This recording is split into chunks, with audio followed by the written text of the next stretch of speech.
Are you ready, Aleutian? Ready spaghetti. Alright, the tabletop's up. Welcome back, everyone, to another game of Skyfall 5e. It's good to have you all here. How was the week? Hey, pretty good. Yeah? I just woke up. Yeah, I'm pumped. Finals hasn't killed me. So, you guys did things and stuff, and it was good. Well, we're really starting off tonight strong, eh? Mm-hmm. Apparently, it's our fault that the city went to shit. Actually, I just said that. It was a combined effort. But it was mostly you guys. Great job, Andrew. Way just You fuck ins- the town. You've inspired a new wave of criminals. I mean, I did say that. And you guys are like, no. Well, I didn't think stealing a single gun would be that impactful. I guess like life ripples, eh? So, you guys last session had done a few things in town and wandered around doing some pirate business as well. The whole thing eventually culminated in a trip back into Hillcrest, where BP did a little bit of shopping because nobody else was really wanting to go in there. And then you guys turned around and left on a caravan that is currently headed on the road. So we'll zoom back to you guys here. And as we start, I want somebody who's feeling lucky to go ahead and make that luck roll. Well, I'm always feeling lucky. Statistically speaking. I don't even need to say it anymore. An 11. Above average. So let's look at where you guys are on the map.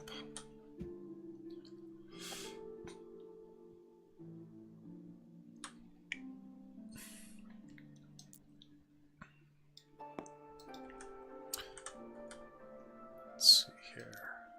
Where are we on? Okay. Holy shit. So you guys go ahead and turn in for the night. And here on this little caravan, you've been given a little bit of space near the back end to kind of rest up in. And you're currently getting paid as a little guard detachment that's joined on with this group. You're getting paid very little, but the main thing is that they are going to be taking you extremely far from Hillcrest, and the caravan owner even wants to go as far as Innenbar, though you guys may disembark before that.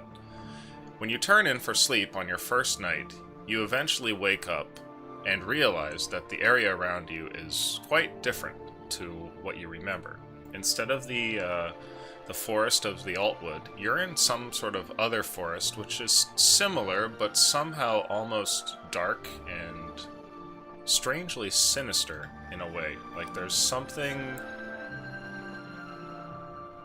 unnatural about the way that the light sort of cascades down through the trees and everything like that. Other than what you see in the forest, everything else seems normal. You notice the other guards nearby, and the caravan master and whatnot. What do you guys want to do? It's that we have skipped. Oh no. Wait, it's pretty obvious that we skipped, right? Yes. Just making sure.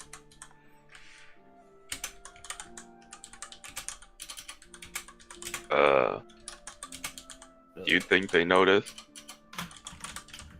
More than likely, VP. Should tell them? Should we just kind of nonchalantly walk back? I'm sure they'll know the moment we show up. This was kind of the plan in the first place. So what do we tell them? I don't know. From inside your little room there, you can hear what sounds like people kind of moving around in the caravan and whatnot. Our room looks the same, right? Yep, it looks the same. So what should we tell them if they ask us where we were? Probably just be honest. Probably the easiest explanation on this case.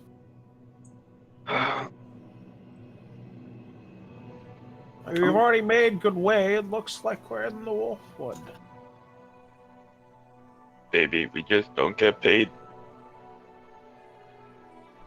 Clinky said not to tell most people about the, you know.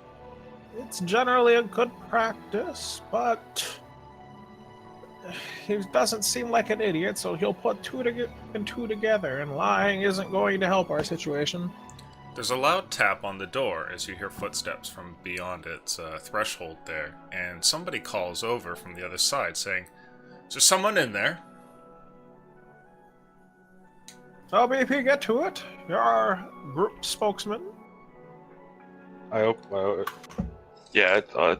And I opened the door. You see what looks like not the caravan master, but one of the guards that you recognize from your first day there. And he says, "Where the fuck have you been?" Magic. BP, like, turns his whole body to look at Cade. While you do that, he continues and says, "You disappeared after the first day. We've been looking for you." We have a condition, and it kind of causes this to happen. We This is adventured why- along. We caught up. Make a deception check, please. Oh, listen alone enough to fuck the old man, dude. I ain't making no fucking deception check. Woo! I think that's a 16. 16. He pauses for a moment and stares at you and goes, "Right." Pretty good at surviving in the forest. How'd you get back on here without us noticing? Magic. He kind of gives like a humph and then just closes the door. I really do not think, Kate, we should tell people about that. Probably Maybe not. just the master. 1 minute it's a good idea, the next minute it's not a good idea. I'm like really confused. What's happening? We've time skip on a caravan, and so the caravan's moved forward like a week in time, and we're still in the caravan, but we've just skipped a week.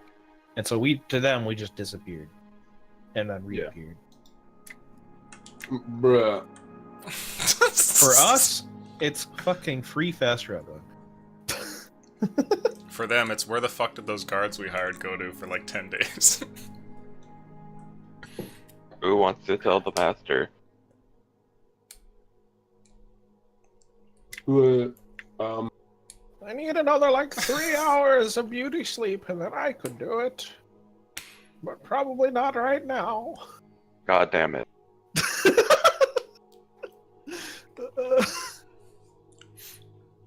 I'm not very good with people, so it probably shouldn't be me. Don't sell yourself short, Jessica. It's Jesse.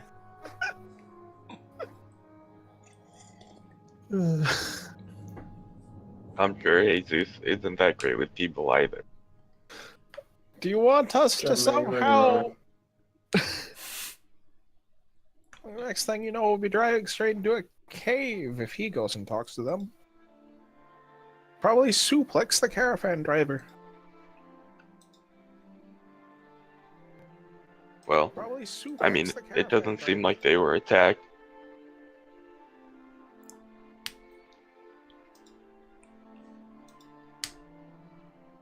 Well, We could just stay in here, not do anything, it'll be fine, wait until the situation comes up and is a problem. Are we We might going be, towards our destination or away from our destination? We're going to Yule, currently. Mainly towards. So that's fine. We can just sit here and do nothing. well, this seems a little bad. Well, Well, he didn't pay us for the 7 days he was gone. So, as long as we're here for the days he pays us, it's fine.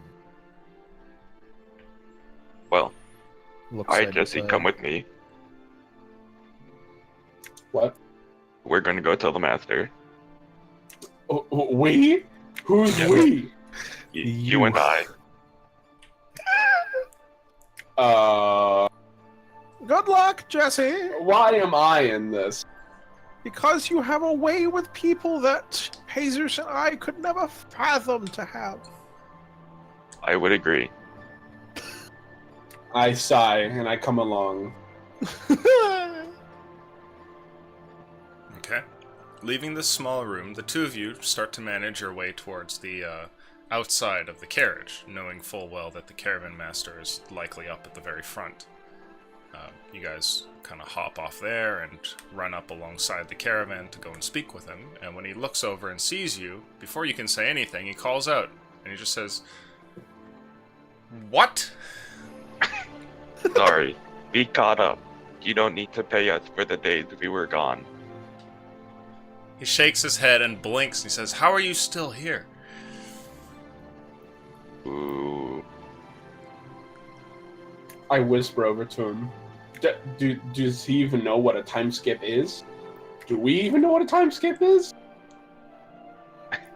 Most people don't. Whisper into your ear from far away. You were born with this.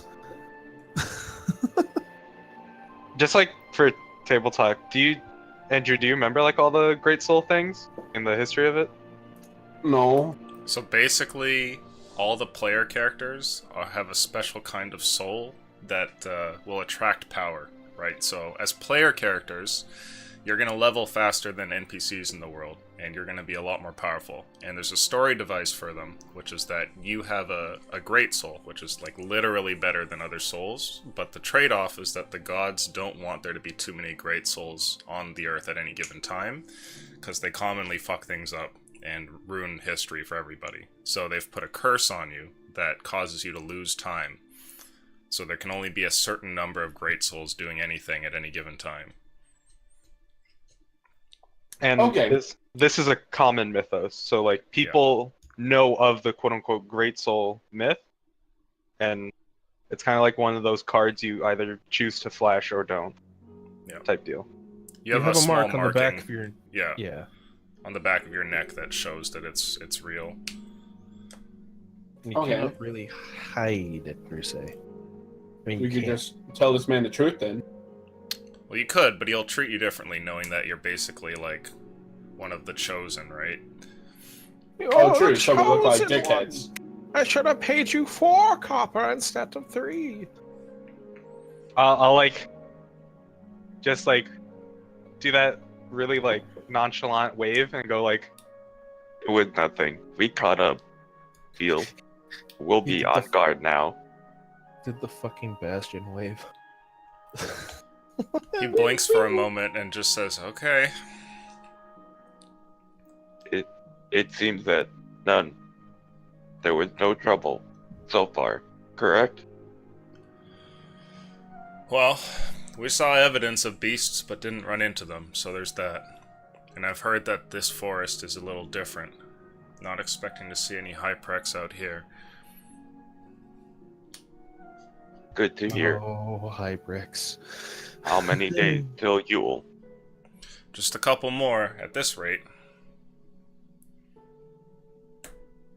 Well,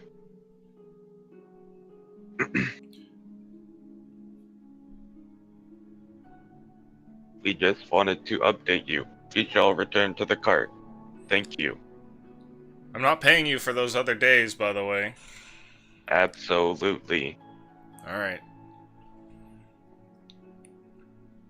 walking back. See, Jesse, everything worked out. And I helped. Yeah. I believe in you, Andrew. I believe in your social skills. Believe in Jesse's social skills. Alright, I believe in your charisma of this fake character that you were playing. It's my lowest stat, but we don't have to talk about it. Milo is stat too. I'm a retarded baby. The group Hey, doesn't have a I think I'm face. the only one with charisma, actually. Lo and behold, our Jesus fighter has a high charisma for some reason. How is Nacho Libre? Yeah, I was gonna say how's fucking Nacho himself not charismatic. Nacho Libre. Lubre. Oh yeah, on the walking back, could I ask a guard what day it is? Sure. He tells you it's the 90th of spring.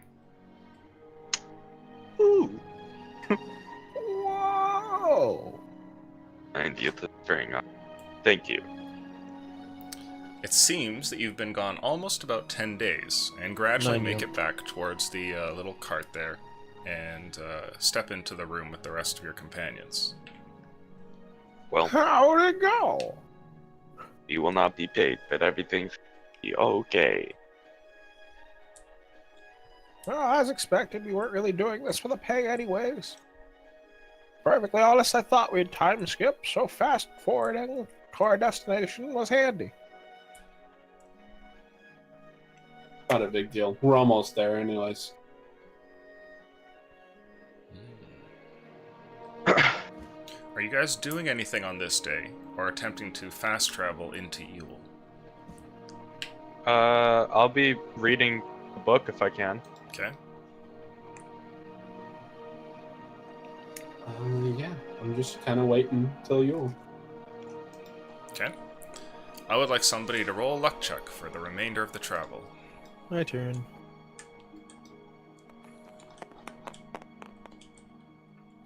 A 4. Do they feed us, or are we feeding ourselves with rations? You're feeding yourself.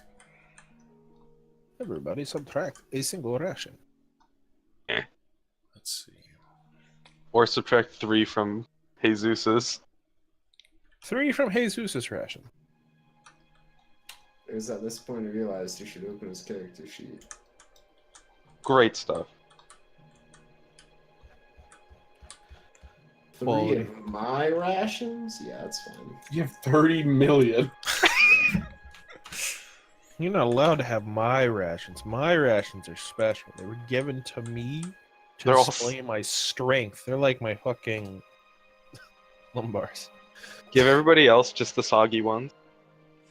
The salty ones, you mean? Yeah, he needs Salty the rations. ones. Let's see. Ultra salt.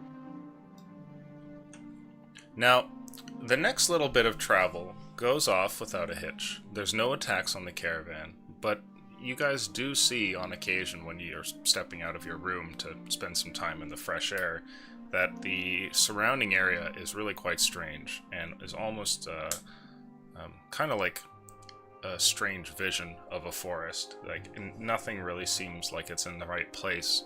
And furthermore, BP, on your first and second night of travel, you have strange dreams that don't really compare to anything else that you've had, and have in them both like symbols and shapes and figures that you haven't seen before, and chief of which involves one where you find yourself wandering through the forest and gradually come up to what looks to be like a pit in the ground. And when you look into the pit in the ground, it looks like a completely black void with nothing there, but like floating just a few feet away in the pit is what appears to be a wreath, like a bunch of mistletoe, or maybe some poison ivy kind of wound up in a circle. And after you look at that, you usually wake up shortly after. So the main symbol of it was a mistletoe, a wreath of mistletoe in a pit? Yeah, it's like some sort of green plant that you're not entirely familiar with that's bound up in a circle. Like somebody's taken all the vines and sort of raveled them up together into a big wreath. Can I make like a history check if I've seen this before? Or, like, does it recall any memories? Sure. What the fuck? Do you It just recall any memories of my 2-month life? probably not. You're fucked. Yeah, you've never seen this before. You're not sure what's with the hole or the symbolism of the strange object within, or why it is that you're wandering alone in the forest. In your dreams, you sometimes see other figures that are there along with you, though you can never get their facial expressions or tell what race they are or anything like that. You can see like other silhouettes sort of like moving in between the trees. And you're never frightened in these dreams. You just have this horrible sense that you don't really know what's going on. And, you know, the first time it happens is one thing, but then on the second night you have the same dream reoccurs again. And then on the third evening, when you're fairly certain that you're going to lapse into this dream again, you just have this strange sort of feeling, the cart is sort of alight with energy, and you hear the guards sort of calling out, and there's chatter, and it seems, according to the banter between different men, that the city is coming up. And sure enough, when you guys look outside, you see in the middle of the evening here the lights from Yule, which seems to have a huge wooden palisade all the way around it.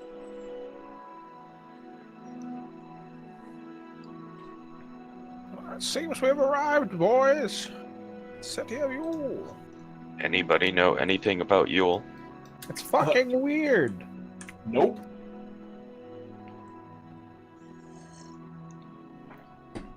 So the caravan draws closer, and this city, which is completely lined by these huge stakes, which essentially look like totem poles or just like carved tree trunks that have been posted up in the ground, stops you there at the gate. And you guys can hear what sounds like the caravan master speaking with guards who are there up at the main gates. And gradually, there are calls for the different guards to come up. And you guys hear as the caravan master calls for you guys to step out of the area there and come up. Time to vacate the premises. We'll follow suit. Okay. When you guys leave the room and start to wander over there, you find that the guard are kind of standing around in a big clump, and there's a couple of city guard that are there who are examining them, oddly enough. And these city guard are kind of different. They don't look like what you would expect in a normal city. There's nothing for chainmail or the longsword and crossbow. Instead, these men all have what looks to be like bows and arrows as their primary weapons, sort of drawn over their backs, and the blades that they have at their side come with no shield and are curved, kind of like a sickle almost. And they go one by one to the different people in the guard and inspect them, like actually grabbing a hold of their faces, moving them to the side, as if like there'd be some sort of clue maybe behind their ears or under their hair. And one by one go through them until they get up to you guys. Do you resist at all? I mean, can they even get to me? Well, they might ask you to, lean over a bit. I'm not sure, but... I'm going with I've probably been to Yule in all my travels across Skyfall at some point or another, and I'm just going to accept this as a normal thing. Sure. Okay. Okay, I'll take Cade's lead. Okay. Were they checking people's bags? No, they don't seem to go through your possessions. Yep, I'll be the robot. I watch Cade accept it, and I just accept it as well. Okay. They come over to you, Jesse, and kind of stand in front, look at you, and one of them kind of grabs your chin, tilts you to the side there, and kind of tilts your chin up a little bit. One of them pulls at some of the sort of skin on your neck, and then they just walk past you, and they go to the next one and do basically the same thing. For you, BP, one of them comes over and actually kind of like gives your body a knock with his fingers, and kind of listens to it for a second, and then does it again, and then just I'll continues open up walking. my... Oh, okay. And after that, after this little inspection, they eventually sort of retreat from the guard and go back to the caravan master, and you can hear what sounds like a conversation where he explains he's just there to trade and he's passing through, and the guards seem to kind of like take this in, nod to themselves, they exchange a couple of whispers, and then gradually give you guys the okay, and everybody's allowed into the city. Now, when you guys step into the city of Yule, everything seems to be more or less made of wood and like very old weathered stone. The buildings are all rather ancient. Like, you guys have seen establishments in Hillcrest which are clearly old homes, right? Like these mansions which have been cared for a long time. But there's always new construction here and there, or, somebody's house breaks down and they have to build something else, or someone's renovated. There's nothing like that here. Everything looks extremely old. Like we're talking wood falling apart, lichen growing on the rocks, everything like that. Now, as you guys pull in here, before you can go back to your rooms, the caravan master calls over to you, and he says, "Alright, I don't want to stay in this place any longer than I have to, so we're just gonna get supplies and head out to Innenbar. Are you coming with, or are you gonna go run off again? Well, what is our plan? I think this is where we step off, guys, right? Yeah. Actually, Can I like pull out our map? Sure. I'll point to like this area, Okay. and I'll say to him, do you think maybe he could hop off here? Oh, at the intersection there. Yeah, we're headed to, or we want to get to Solsland. Hmm.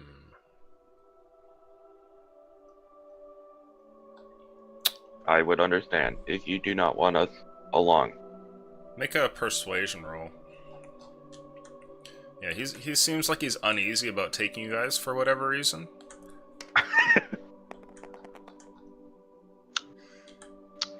"0?" Yeah. He goes, yeah, I think it's your friend's probably right. This would be a good place to step off. Anyway, thanks for the help, I guess, and we'll see you some other time. Thanks for the ride. Did They we just- even get paid? They continue off into town, and no, they don't pay you. Yeah, understandable. Just Yeah. looking around, like taking a moment to survey. What's the populace look like?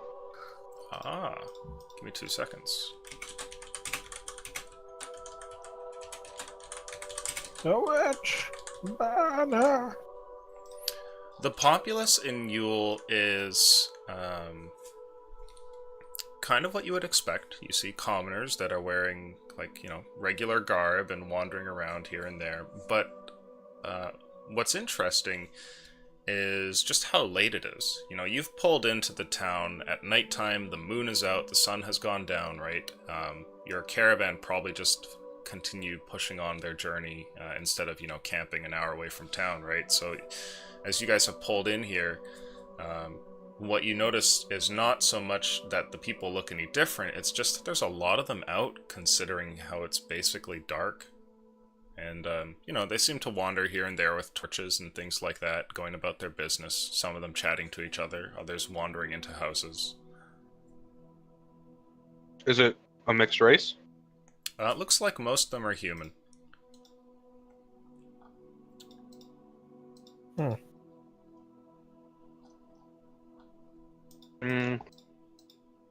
Maybe Can I we just- Oh, yeah. Can I roll like history check just to see what I know about Yule? Sure. Not a high roll. Probably like a 9, maybe an 11. Yeah, an 11. 11? Okay.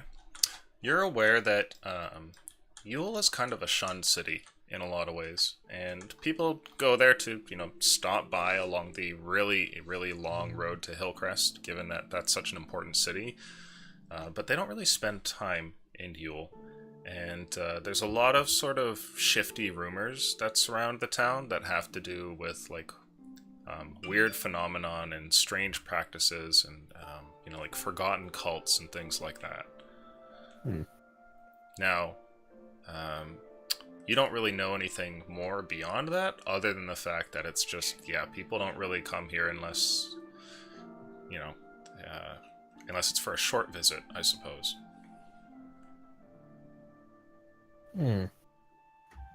Probably shouldn't stay here too long. There's never been too many good rumors about this place. Should go and find an inn. I mean, the place seems pretty lively. As you guys are standing Lively there, isn't always a good thing. the caravan pulls away and its guards wander further into the city, and, you guys are kind of left here just close by the gate on your own. And as people wander around, you notice what looks like a woman who seems to be approaching your group. She looks like she's middle-aged, has a torch out so she can see here in the night, and comes up to you guys. And as she does so, you can see that her hand is kind of balled up in a fist.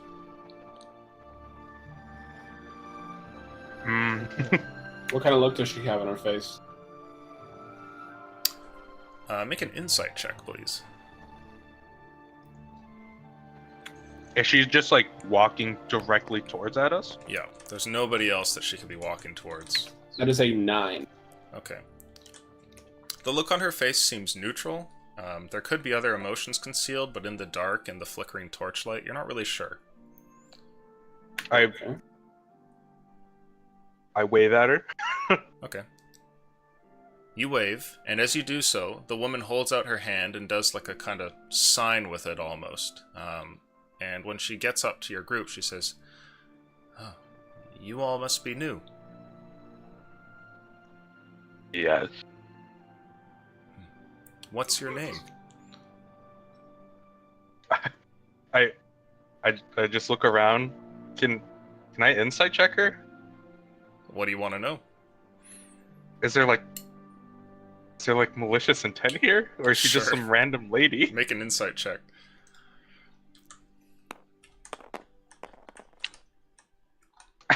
Oh my god, guys, come on. The week's been... People have been rolling like shit all week. I don't know what's going on. It's an 8. Okay. She pauses for a second. And, as you kind of look at her, trying to gauge what's going on, you don't know if there's an ulterior motive at play here. But, during that time where you pause, she goes, "Don't be shy. What's your name?" Well, I'll hold out my hand and say, BP. Phone home. She goes to shake your hand. And after that, she turns over and she addresses you there, Jesus, and says, and your name, what's yours? Jesus. You two have strange names.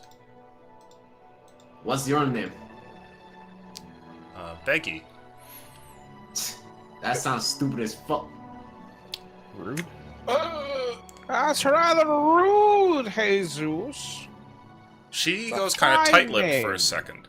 And as she goes tight-lipped there, it's plain to see that she's kind of, thrown back by this sudden comment. And she seems to, ignore Jesus there and turns over towards you and says, "Here, you'll need this." And hands to you what looks to be a red piece of chalk, which you can add to your inventory, BP, if you wish to take it.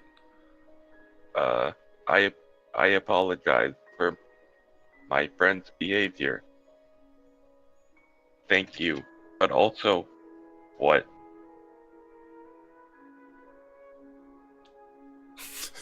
Just what?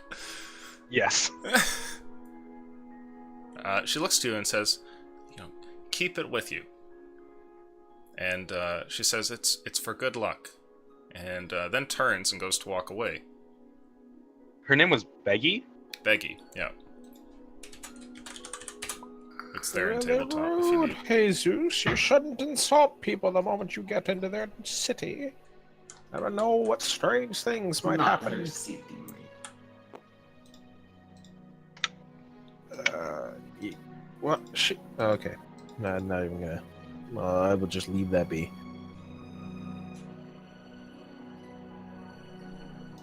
Well, what do we want to do, guys? While we're here. Let's go and find an inn. Maybe look around in the morning. It is rather late. Yeah, let's get some shut-eye, I suppose. Okay. And before we all become werewolves. How much chalk did she give me? A single piece. It's like 2 inches.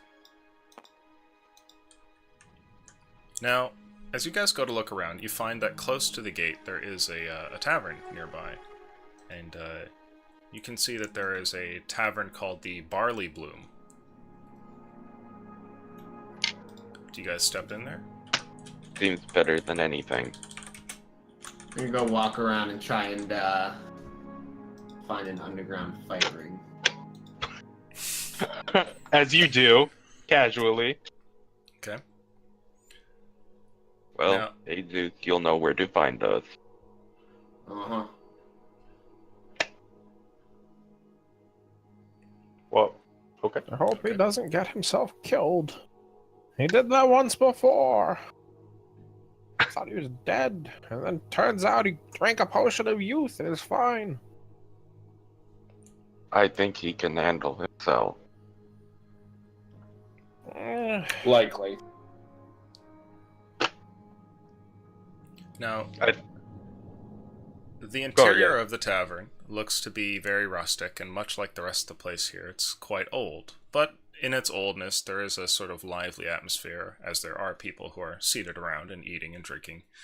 And the tavern keep there welcomes you as you come in, holding a glass in your direction as you guys open up the door, and then going back to talking with a singular patron who seems to be seated there at the bar. What do you guys want to do? Just looking for a room, right, Kate? Yes, just rooms. Okay. You guys find that a room here at the inn, according to a little billboard at the back, costs but 2 copper pieces. Oh. Hmm.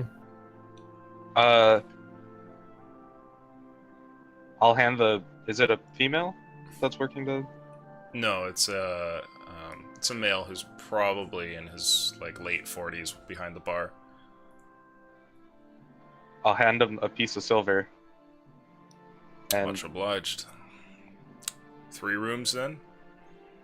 And also a 4th if our friend Jesus comes in. We see a big Goliath who has a very strange accent. That's him. Sure thing. Here, take the keys. And he hands you guys a bunch of room keys, 1 through 4. Can I leave the 4th here with you? To hand it to him if he comes in? I suppose. Is Thank he wandering you. out at night? I think for a while he's pursuing something. He's been in a caravan for several weeks. He's a bit. We just got here. He wants to loosen up. Speaking of, all of us are new here. It's Welcome to Yule. does he just say this with a neutral? Yeah, Plain his face? face is completely blank. thank you. Is there anything to do here? Any big landmarks? Nope.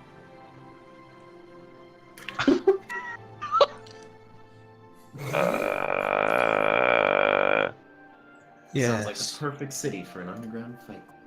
What do you do? What do you all do? What do you do for fun, good sir?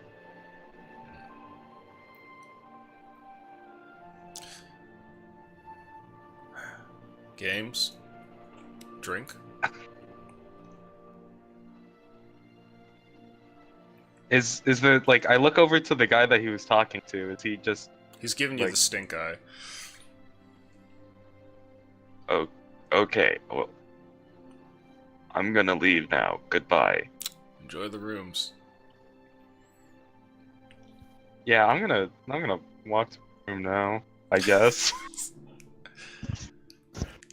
You leave and wander off to go and check up on your rooms. And as you guys head down the hall, you notice a number of them, and stepping into your own using the little keys that you've been given, you find that the rooms are very sort of Spartan. There's a little bed, a little nightstand, a small window to the outside. That's about it. They're kind of cramped, but it would do. Now, meanwhile, in the middle of the city streets, Jesus, you've gone wandering.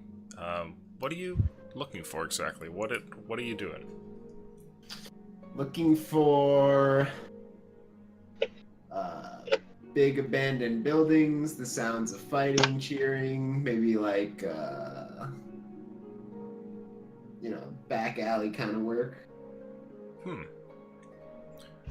As you're wandering through the city, I'd like you to make a perception check to see if you can find any of this stuff. That's fair.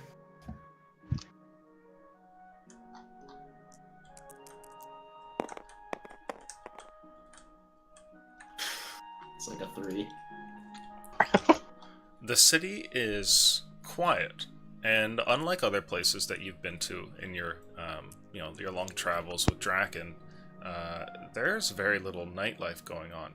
despite the fact that people wander up and down the streets and seem to be having a somewhat normal day, you don't hear the sounds of industry, nor do you hear the sounds of raucous applause or, some kind of evening event that could be going on. It's just kind of still. You hear like an owl seems to hoo repeatedly from beyond the city walls, its call drifting into the city on occasion, or other strange wildlife, but that's about it, as far as noise goes.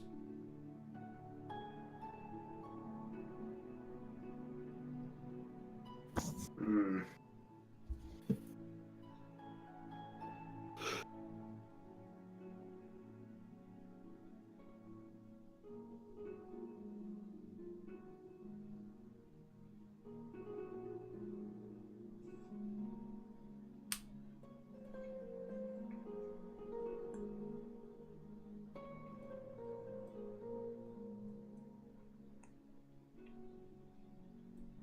Do you have any other plans? I don't know, maybe try and catch somebody walking around and see if they know anything about anything. Okay.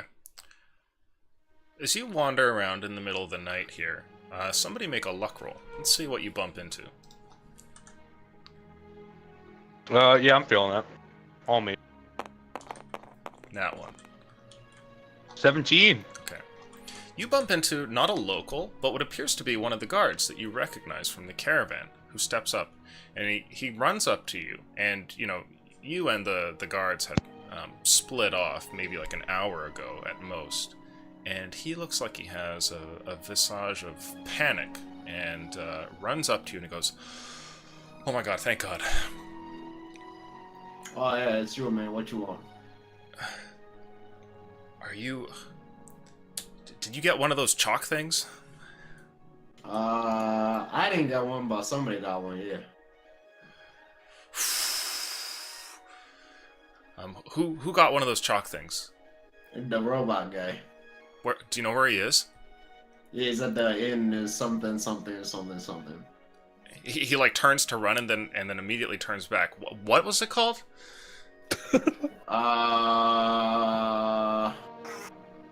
A location, something, anything. Yeah. He looks like he's sweating. What's this all about, man?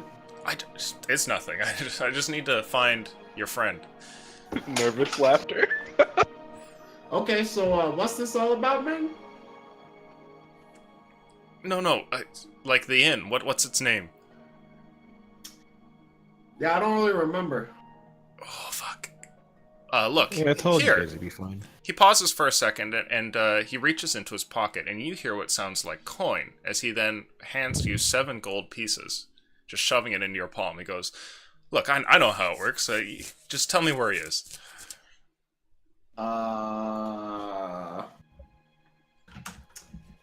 Believe in you, Muller. The barn or something, man. Okay, where was it? I'll point in the direction that I've been coming from. Alright. Thanks. And he just turns and runs.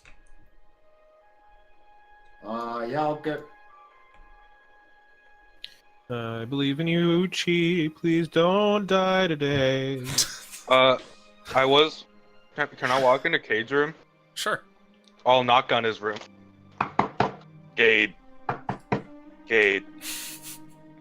One more time, BP. I think I can motivate myself to get out of bed then. Gade. And I'll go open the door.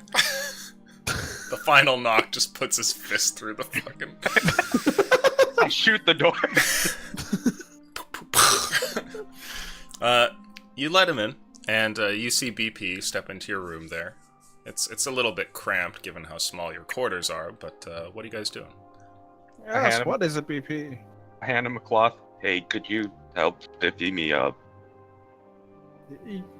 It's been a while. Thank We gotta you. get all that sand off of you from the beach. Exactly. There's sand in all my nuts and bolts. Oh. It's like an old man changing a child's diaper. Help with my sandy nuts. Okay. carefully, delicately take the cloth and just clean him in a sensual manner, because I'm an old man and I don't give a fuck. You're not About being cleaning gay. anything. Put more elbow grease into it. Well, it's not gonna be clean if I put elbow grease on it, thank you very much.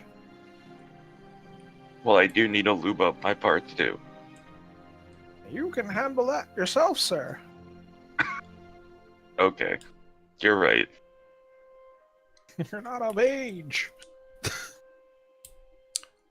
Now, as you guys are in there cleaning up,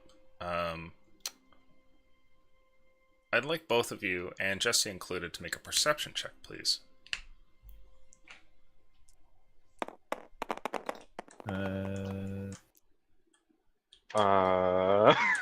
A 21. Oh, nice. A 13. Okay. An 11. So, Jesse, you're in your own room, and you can hear BP and Draken talking in one of the adjacent cells there while you're kind of looking around. And, perhaps wandering through the room or seated on the bed, thinking about what to do. Maybe you're already laying down, getting ready to sleep. It's a bit tough to do so. Sometimes when you get to taverns, the sound of food and drink is a sort of passive and thrumming noise that helps you drift off to sleep. And other times it's kind of the opposite and makes it difficult to pass into dreamland. And this time proves to be one of those. And so while you're sort of there in your room and sort of stuck listening to all this racket, you then hear something that sounds relevant as somebody comes in asking, and you hear what sounds clearly like the bartender's voice, coupled with somebody else's that seems vaguely familiar. And this vaguely familiar voice is going, "Yeah, the metal guy, where is he?" And he seems kind of like panicked and is looking to find your friend. I think he was made of wood. I It's like figured both. it's a bit of both. Are BP and Drac in one room next to me? Mm-hmm. Like, I can hear their conversation in the lobby clearly. Like, they're clearly looking for him. Yeah, it's impossible to get all the words, but you do hear quite a bit coming down the hallway, just resonating into your room. I will quickly make my way to where BP is. Sure. So you step The into the door room is- to find No, Draken. no, the door is shut, it's locked, he's gonna have to knock like PP did, and he has to do it 3 times. The door is Well, locked. it is close. I will knock on the door. Where's your knocking sound? Come on.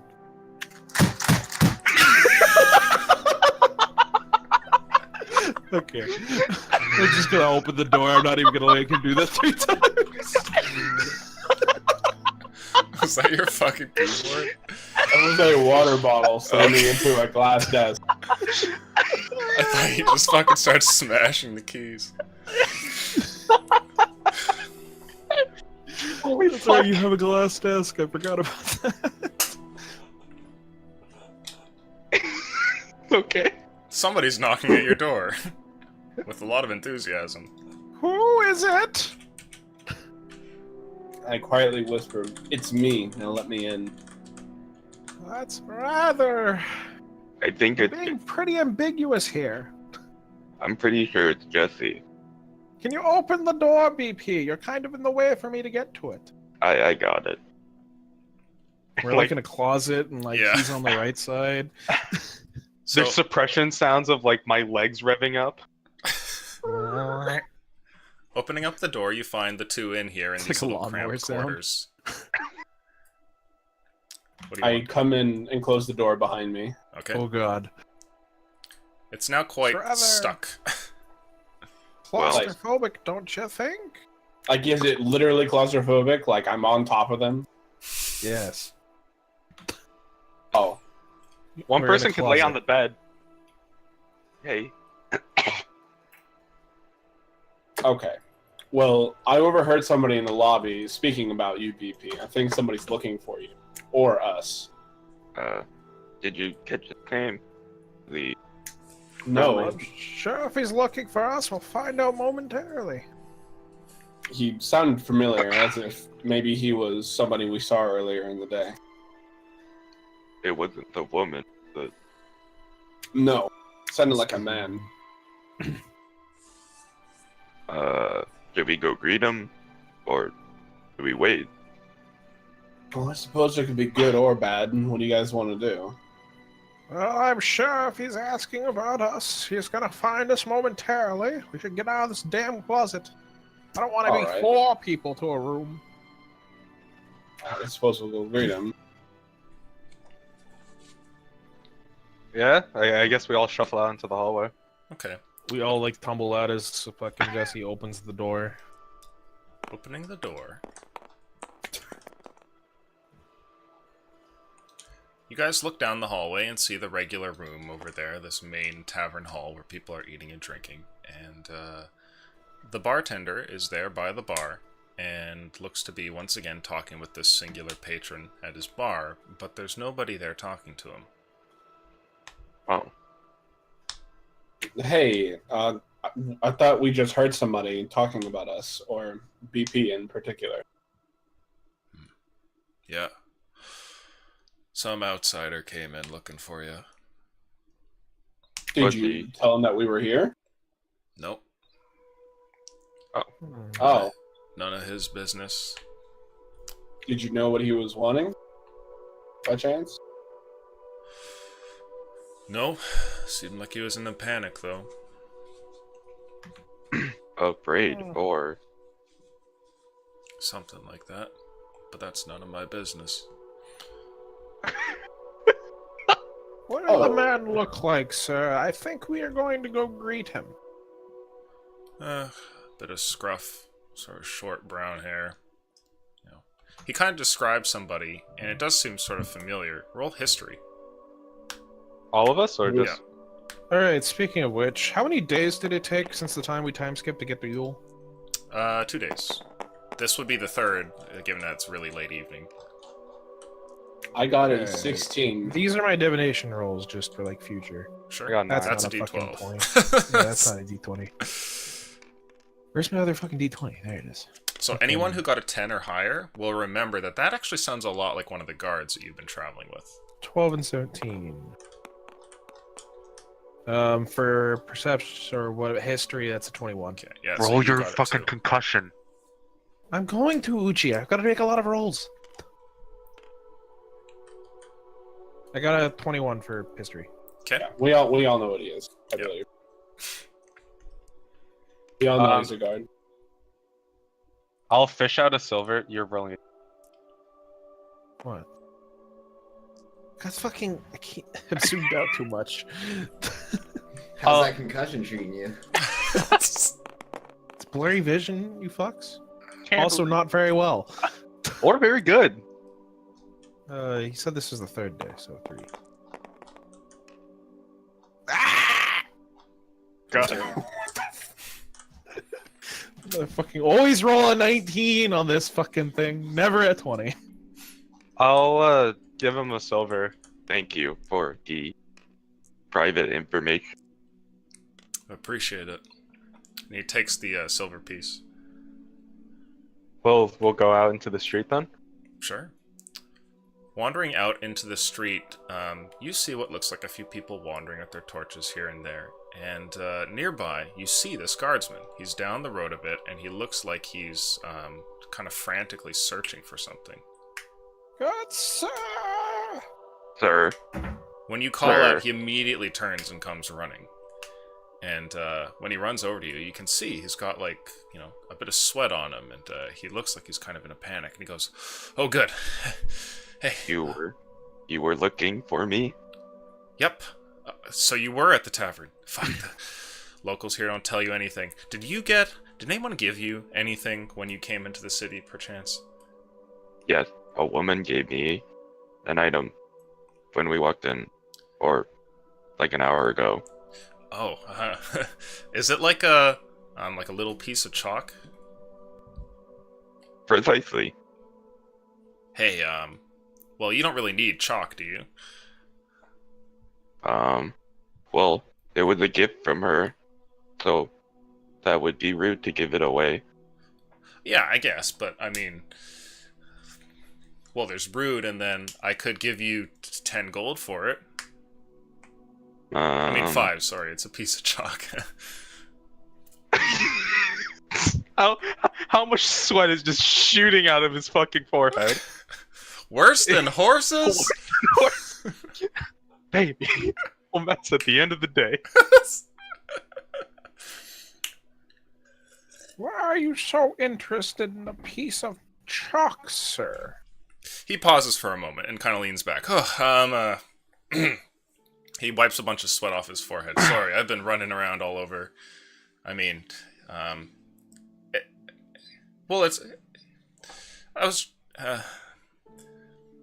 Sir, is everything okay? yeah, I'm fine. But, like, if I could have that would be super helpful. Yeah, I'm gonna insight check I can't him. really explain all of it, but I do need it for something. Yeah, can I roll that insight check? Okay.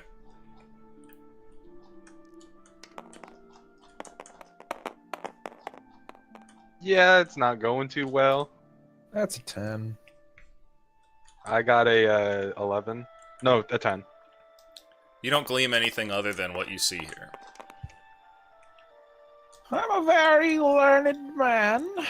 You could try and explain your situation to me.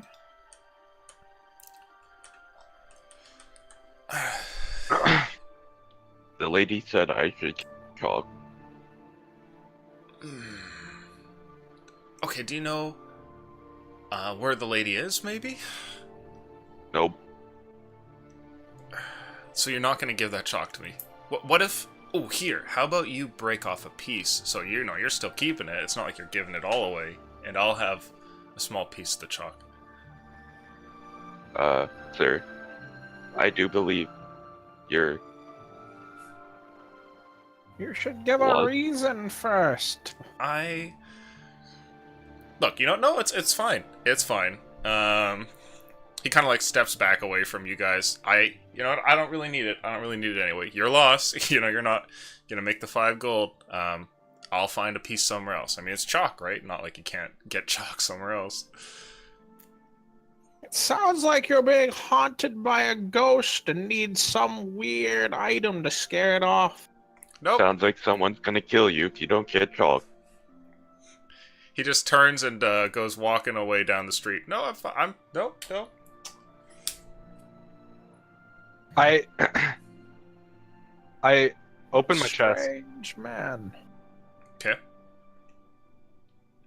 and then I hold the chalk in my hands, like up in the air, like in the open. I go like, This chalk. He turns around to look at it for a moment and sort of stops in his tracks. He's like 20 feet away from you guys. Do you want this chalk? Are you gonna sell it to me? But you don't want chalk, I thought. Oh, come on, man. We'd be very willing to sell you the chalk if we knew why you wanted it.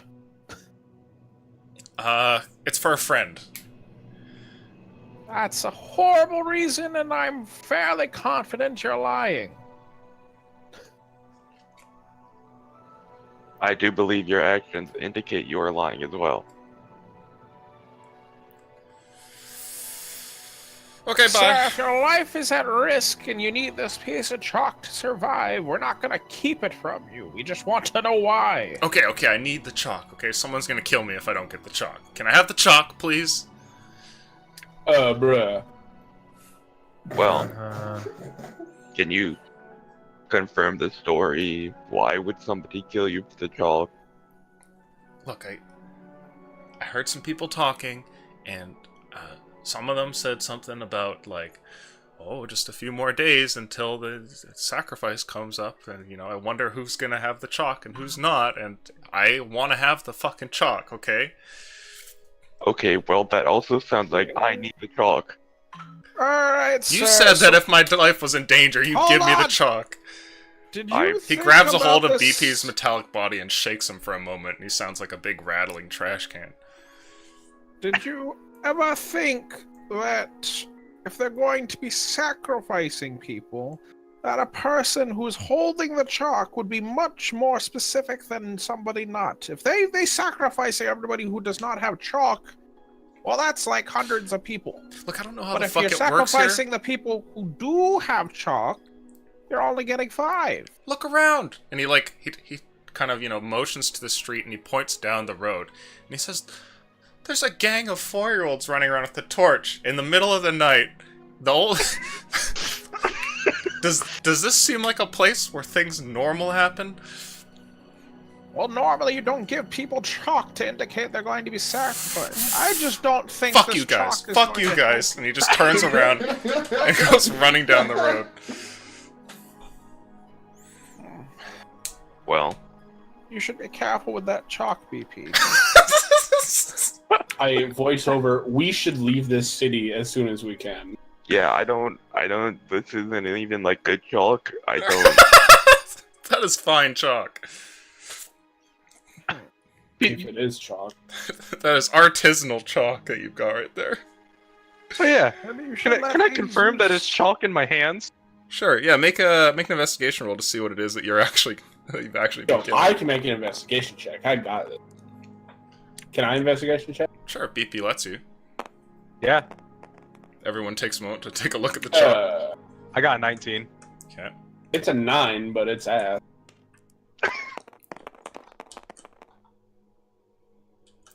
Janked.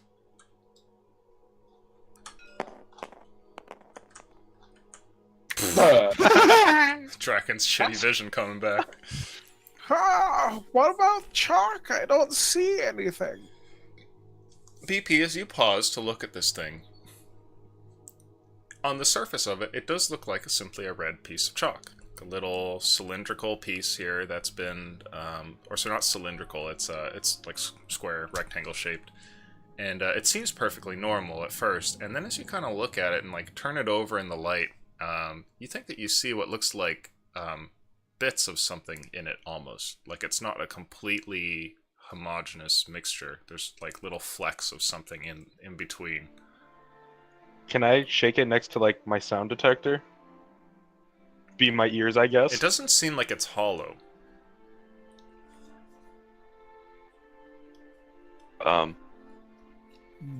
Book check. Sure, you can roll the book check. The magical thing known as the not. Nope. Oh, that would have been Nope. clutch, but Can I like rub away at the surface next to the specs? Not like Sure. too much, just like a little bit. sure. You take your little robotic finger here and kind of scrape away a bit, hoping to find out what it is. And as you do so, a fleck of some sort of like whitish material kind of comes out. It's very small, maybe like, a couple of millimeters. There's, something, maybe it's like a little bit of quartz or something else in there. Who knows? What?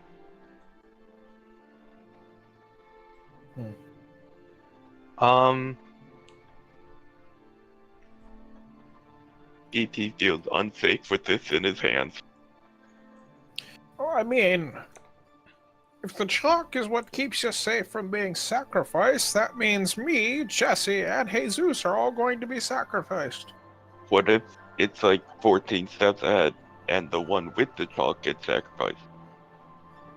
Well, that's what I thought. It makes much more sense than whatever the god was spouting. Nearby, you see what looks like a couple people who are kind of wandering out of an alleyway that is rather close to the tavern, and they've been sort of approaching for a little bit, and it seems that one of them kind of catches what you're saying as he turns over towards your group, and you see his sort of like torchlit face here in the middle of the night, and he holds up a finger and just says, "Shh," and just keeps walking. E.T. is afraid. Oh, BP. It's your Can I- decision. It's your chalk. Maybe you How- should have sold it for 5 gold. How far away is that guy? He's gone now. Well. Alright. E.T. doesn't want to be in the streets. I'm going to my room. I second that. Okay. So with that, your little group heads back in towards the tavern. Now meanwhile, Jesus, you're wandering around the middle of the evening, and apart from these little nature sounds, it's quite quiet. What do you want to do? You gonna keep wandering around for the night, or turn in for the evening?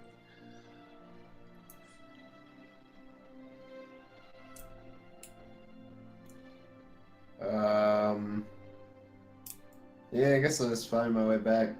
Okay.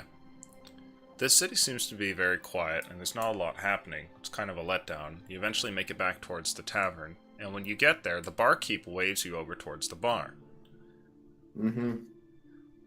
Here, take this. Friend's already paid for you. It's room 4, down the hall. Thank. He gives you the key, and as you head down the hall, you can hear what sounds like, your companions in their nearby rooms. Now, are you guys going to your own rooms, or are you, like, having a meeting in a room, or what's going on? What would you have done when you went back into the tavern? I'll knock on Jesse's door at some point. Sure. Yes. Jesse, Yes. Jesse, can I come in? I open the door. Okay. Can I power off in your room for the night? I don't feel comfortable with this. Yes, that's fine. As long as you don't snore. There is the silent whirring of my body, but that's not too loud. Sounds like a fucking blender the whole night.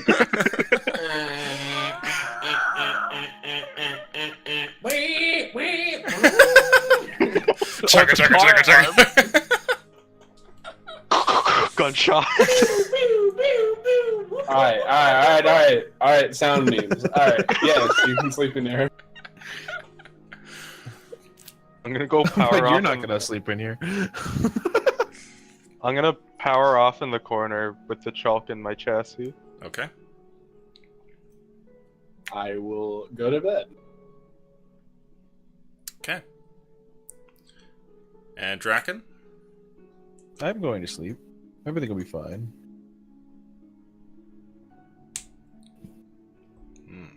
Jesus, as you're coming down the halls here, you hear what sounds like BP in one of the other rooms here talking to Jesse, and it sounds clearly through the door like he's trying to get a spot in his room to pass out for the night. Do you just go to your room and sleep, or are you going to go and wake up one of your friends here? Nah, I just sleep. Okay.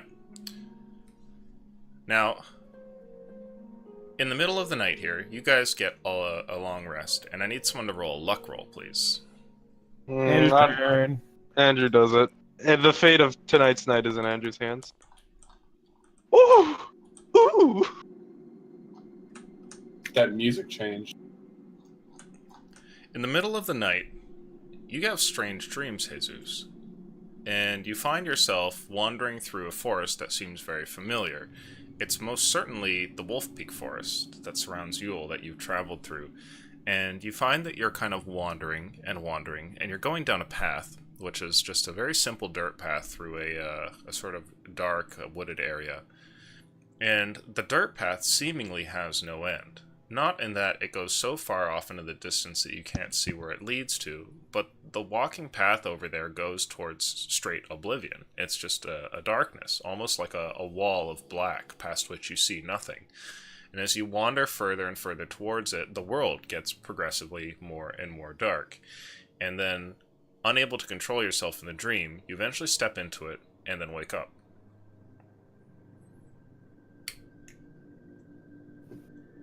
Okay. Everybody wakes the next day. And BP, you have this same dream as before, where you wander over and look down at this wreath, and then come back, and suddenly you're awake again, and you're in Jesse's room.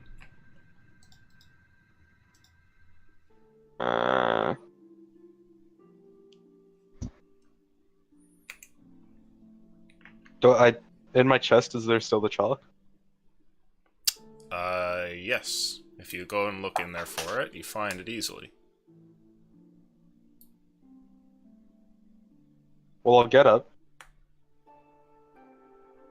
I'll wake Jesse up by manhandling his sleeping body. Okay. Good morning, Jesse. Oh my goodness. Yes, good morning. Yes. Good morning, Jesse. He's just smashing are your you head on the hitting? baseboard.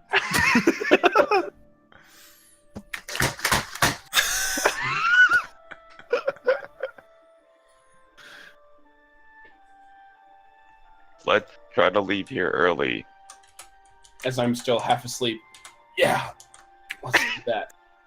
Maybe, I was thinking, maybe we try to find Deggy to see why. Or I think we should just keep to ourselves and leave. I mean, I guess so. That would be the smart idea. But DP is interested into why. Yeah, then we're gonna get executed by some crazy fucking witches, and we're all gonna die. How pessimistic of you. But true. I mean,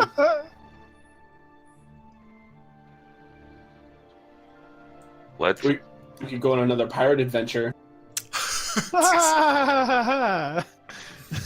uh The fuck happened to this group? DP thought he looked cool in the pirate hat. Does this piece of chocolate cool too? The fucking bucket on his head. On his shoulder. No, to chalk. Well, we could draw on my chassis. Maybe put flames on it to go faster. I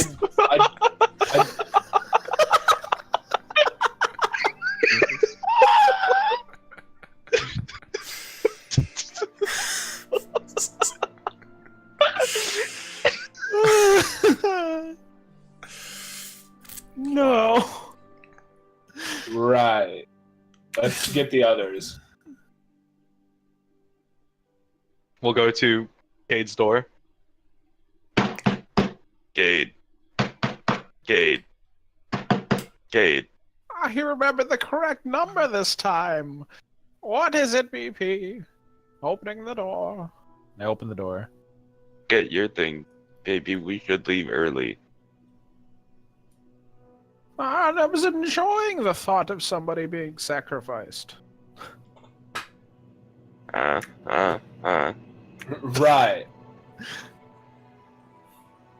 Well, somebody go wake up Jesus. Wait, did Jesus ever come in?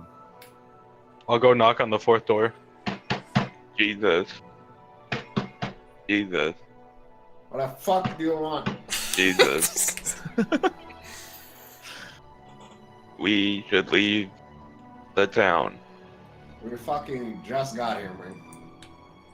And we can update you, but we had some bad experiences last night. Oh, you got too? There's nothing to fucking do in this town, man. So why are you Fucking against nothing. leaving? 'Cause I'm Are we just scared. screaming Maybe in this in the daytime hallway? There's fucking something to do here. Holy shit. Yeah, you're Yeah, just it does. yelling in the hallway. Yeah, we're just screaming this in the hallway. Let's go check out. Talk about this while Check moving. out. He said. Checking out of our hotel. Well, you do have to get the keys back. No. DP is courteous, you fucks. Is he? Is he?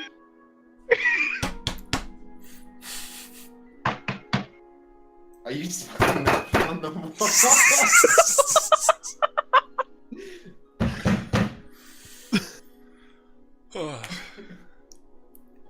Only on Thursdays.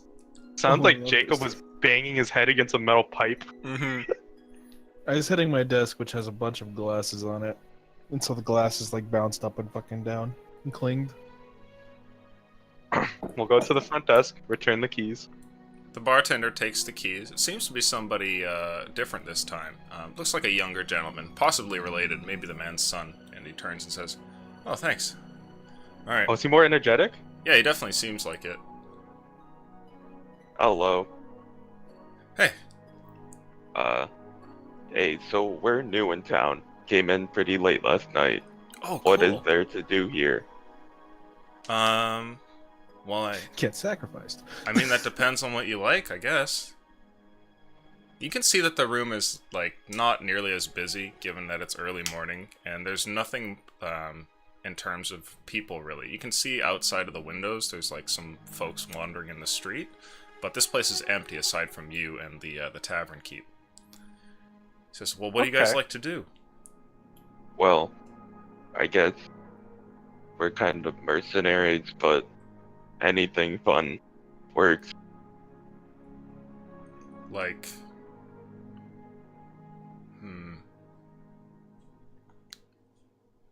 well, sometimes the rangers take me out hunting. I mean, that's fun. Oh, that's the You What? got any, like, I don't know, fucking fighting arenas or, like... What a strange thing to ask. Fucking anything, man. Do you have, like, anything of any kind of fun or what? Oh, Is- yeah. I don't really like. I've seen one, but I've only been to the underground once in my life, and I didn't go. But if you like that kind of thing, then I mean, you might want to go and see it. the underground? Yeah. Is that like a known thing? That Well, outsiders don't really go, but I mean, well, sometimes they do. can anybody go into the underground? Is it legal? Yeah. Oh. How does one get to the underground? There's a small area. It's over by like the little side gate that goes out into the wilderness, and you'll see it. It kind of looks like two houses put together, and you just go and give a knock, and they'll let you in. What goes down in the underground? They do fights to the death. Oh. Just Okay, now we're fucking talking. wait, to the death? Like Yeah. casually? Is this permitted by the city? BP, it's just a casual Mortal Kombat. Really He casual, turns man, you know? and looks at Jesus for a second and nods, and then looks back. that It's seems too much for me, but I know a lot of people like to go and watch them. okay. Well, that sounds illegal. What? No, it's What? fine. Fuck, BP. I've never Stop heard being of such a anyone getting in fucking bitch. trouble for going How do there. I get down into the underground, man? Just go and find that house I told you about, and they'll let you in. Tell me about a house again? It looks like two houses put together, and it's sort of near the other gate that goes into the wilderness. I mean, you won't find anything happening during the day, but I guess you could get there early. Alright, okay. It's usually at sundown that it starts. Alright, good to know. Are you guys gonna Well, enter I in say, or just I watch? say we stick around. We'll boy. talk about this in a moment. Because if you guys are gonna enter, I might. I mean, I've never seen anyone like you before, and he kind of like, points at you, BP. Is it this? What's like the parameters here? Okay, I don't want to kill anybody innocent. That's a little weird.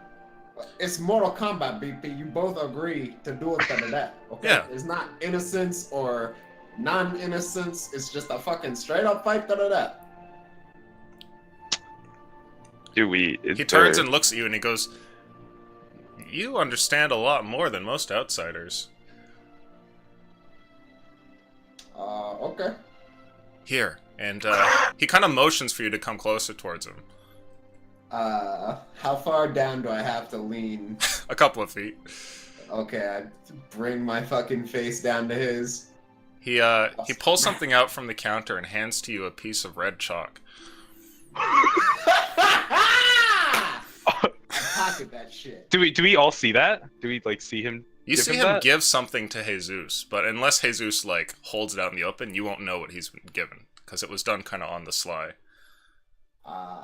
And when he puts it in your hand, he says to you, "Keep it safe," and he kind of like whispers that to you. Thanks, man. Interesting. I would. This is gonna seem metagamey now. I want to. Can I lean into him? Sure. We're standing there face to face when all of a sudden a robot elevates into the frame on a whirring chassis. Hey, now that we're getting all secretive and close, I'll open up my chest and show him my piece. I mean, I didn't see theirs. I'll just hold up my thing. He I'll looks go, into your chest when you open it and goes, "Oh my god, you can put stuff in there? That's Yeah, so well- useful." It holds a lot of things. Have you seen my arm? Yeah, why is it like a tube?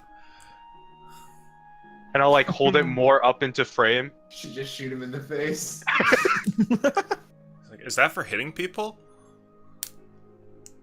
Well, it shoots a very large bullet. He gives you a look and just kind of shakes his head, and you can tell he has no idea what you're talking about. It throws a rock really hard. Oh, cool. It's like if you stuck a boulder onto an arrow and then shot it at somebody, but at, normal arrow speed. So there's like a sling inside that, and he kind of like grabs. He goes, "May I?" and like goes to reach for your arm. Don't common safety. Do not put it in your face. Oh, yeah. So it comes out of this side, right? Yes. That's so cool. Oh, I guess this is new around you guys, huh? I've never seen anyone with an arm like this. I've never seen anyone that was made out of wood and metal. I mean, some of the elders talk about it, but, I'm not old enough to leave the city yet, so this is the first time. Alright, so these death fights, let me just bring this Okay. back real quick. So these death fights, they purely hand to hand, or people use the weapons, or what's up? Yeah, you just, it's, there's no weapons or anything like that. That would be barbaric. And, Is it only fists? mm-hmm.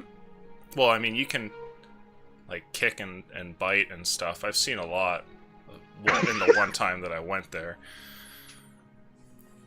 Doesn't seem like my kind of go. Anyway, what is the piece of... I'll point to the chalk in my chest with it open. Oh, that's What? chalk. What is it for? Well, you just want to have it on you. It's good that you got one. Some random lady gave it to me. He nods and smiles. Is it dangerous? Is it... Oh, I can't... I'm sorry, I can't really tell you anything like that. My dad would get really mad with me if I did. What? Well, talk What? about the chalk too much. You're not supposed to talk about it.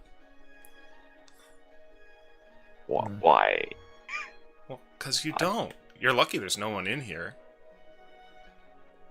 Okay, now that nobody's in here, please explain, because I'm very curious. No, I'm not gonna...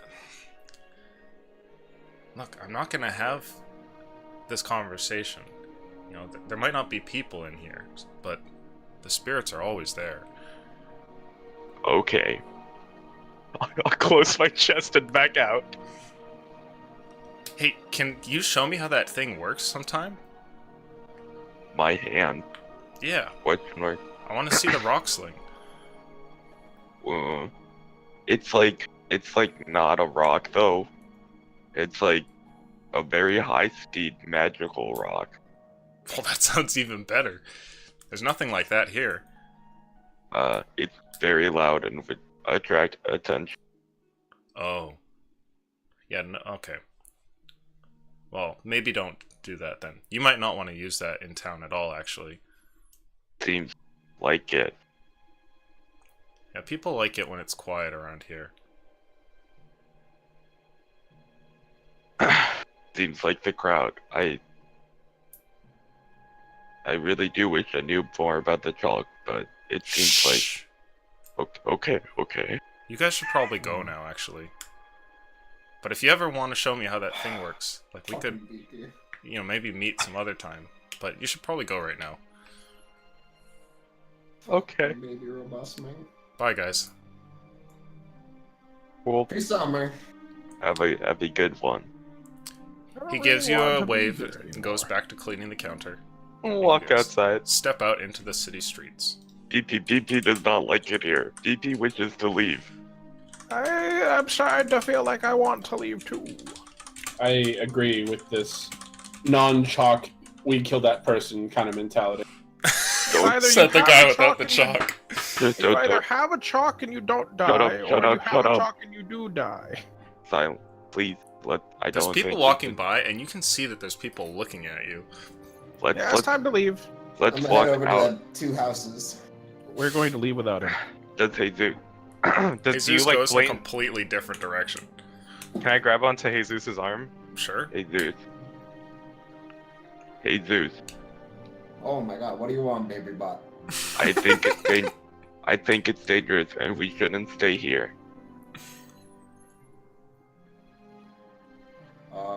Okay, yeah, that's like everywhere. Everywhere is dangerous, dude.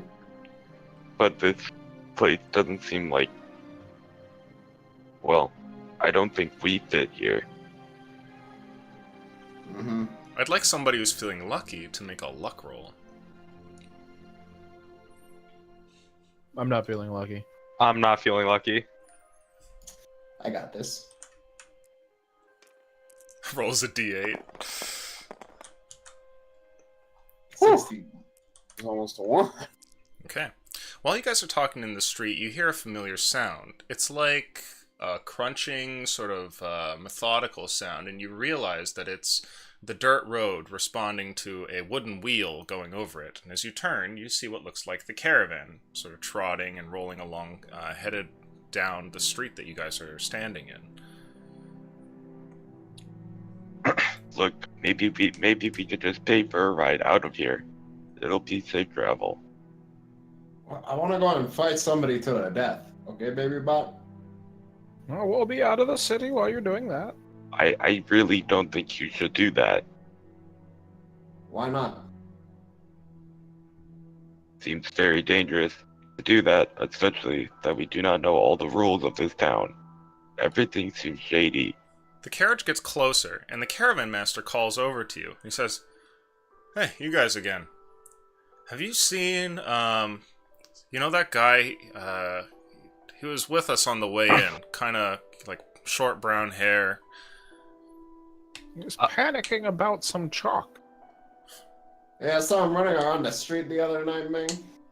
He might be dead. What? You think he's dead? I mean, it might be. He didn't show up this morning. Where did you He's see him probably last? dead. Running around the streets, man. He kept asking me for, like, chalk and where my friends were. I don't know. He was pretty annoying, honestly. One of the guards on the caravan gets really weird when you say this, and he goes, "Shh." Okay, well, don't fucking ask me the question, man, if you don't want to fucking get the answer, huh? He turns over to the caravan master and says, "We should just go." And Jesus. the caravan master nods and goes, "Well, good luck," and then starts to just head off down the road. Jesus, we could just I don't think we should stay here. Come on. It's time to leave. Man, what? Fucking goddamn, dude. As soon as something interesting happens, you guys just want to fucking turn around and run away, huh? Seems a little too dangerous and too mysterious. Right? Okay. I No, think I mean, it seems dangerous. Yeah, uh-huh. I get that. Everything else? No, not really. I mean, we have no idea how this system works. Why we were given these things. Nobody wants to talk about it. Right. It all seems shady.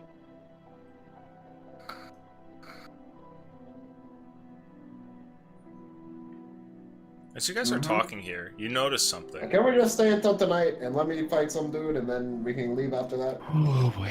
The traffic here around you seems to change, and the number of people who are standing nearby and, kind of idly going about their business seems to drop until it's gradually just you guys in front of the tavern, with nobody anywhere near, more than like a couple blocks away. Can we just walk and talk into a direction? Sure.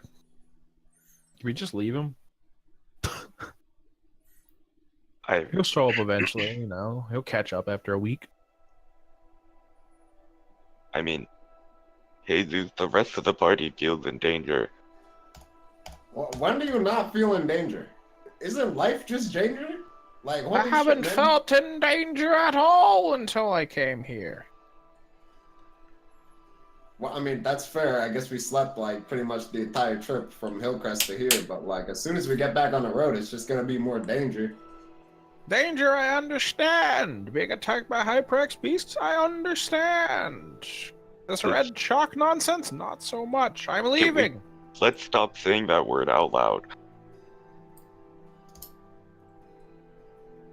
Alright, well, I'm gonna go and look at this house at least and see if anybody's there, and if nobody's there, then I'll leave.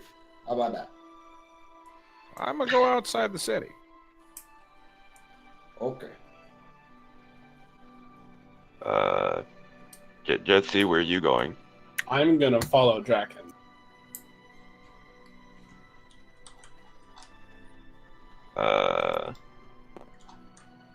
We'll wait outside the city for you, Azu. Please do not get yourself killed.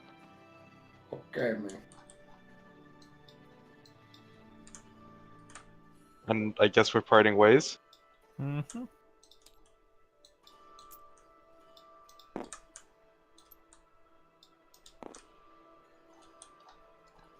Now, Jesus, as you go wandering around into the city, you do eventually find what looks like the building there that has this sort of like these two structures mashed together in a weird way.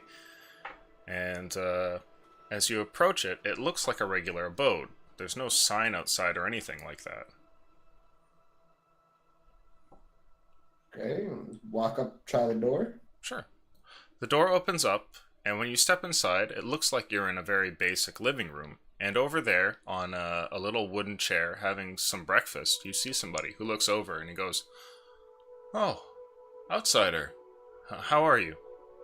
I'm doing pretty good, man. Are you I didn't lost? mean to intrude on your breakfast or anything, but is this not and I put my fingers up and do some air quotes, the two houses connected to each other? Yes. Oh, Right, I see. so, Somebody's told you about the underground. Okay, yeah, that thing. Yep, Did you want to fight, or were you just coming to watch? Because it doesn't start until this evening. Well, I mean, I guess I wanted to learn a little bit more about what I would be getting into, but yeah, I probably wanted to fight. Oh, well, that's really good news. And he stops eating and kind of walks over, and he says, "How long have you been here?" Oh, let's see. We got into town pretty late last night.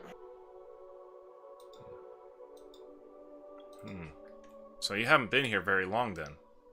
No.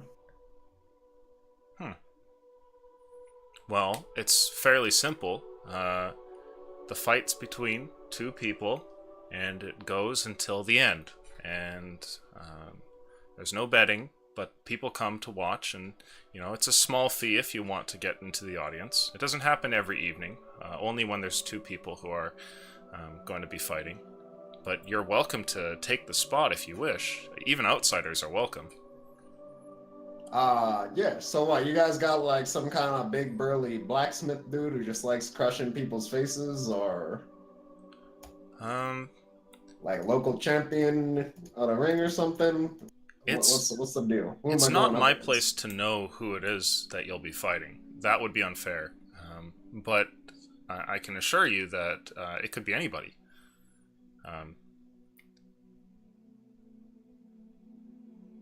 So if you wish to sign up, then all you have to do is tell me, and I can write it down, and we can see if there's somebody. And if there is someone else, then there'll be a match for tonight, which would be great news.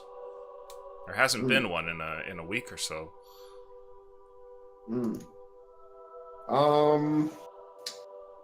Yeah, can I wait on signing up? Like, can I come back a little bit later? Sure, just don't wait too long. If it's too close to the evening, we might not be able to schedule very well. If we can't prep the elixir in time or call the spirits, then we'll have to push it for another day. What are you talking about, elixirs and spirits, man? The forest spirits. I mean, I can honestly tell you I have no idea what the fuck you're talking about right now. Oh, that's okay. If you want to be one of the fighters, then you don't have to worry about those. And it would be too difficult to explain. Yeah, that's fair. What about the elixir, though? It Do I helps have you to fight. drink something? Yeah, it's customary. It's a drink that both the combatants will have before the battle. Well, that sounds weird. Why would I drink anything? I don't need to drink anything. Well, it's always been that way. You can't fight if you're not going to have the elixir. Oh. Okay, I'll be back in a little bit, okay? He gives you a nod. Well, I hope I see you soon then. All right, I'll be yeah, here. yeah. Okay, thank you. And he goes back and sits down at his table, and you step out. Now, meanwhile, the rest of you guys have gone over towards the gate, and when you get there, the guard looks towards you and says, "Leaving?" Yes, we're heading out. They pause and go to grab at you guys and do the same thing from before, where they inspect your features. Do you let them? Yes. Yeah. Yep. Okay.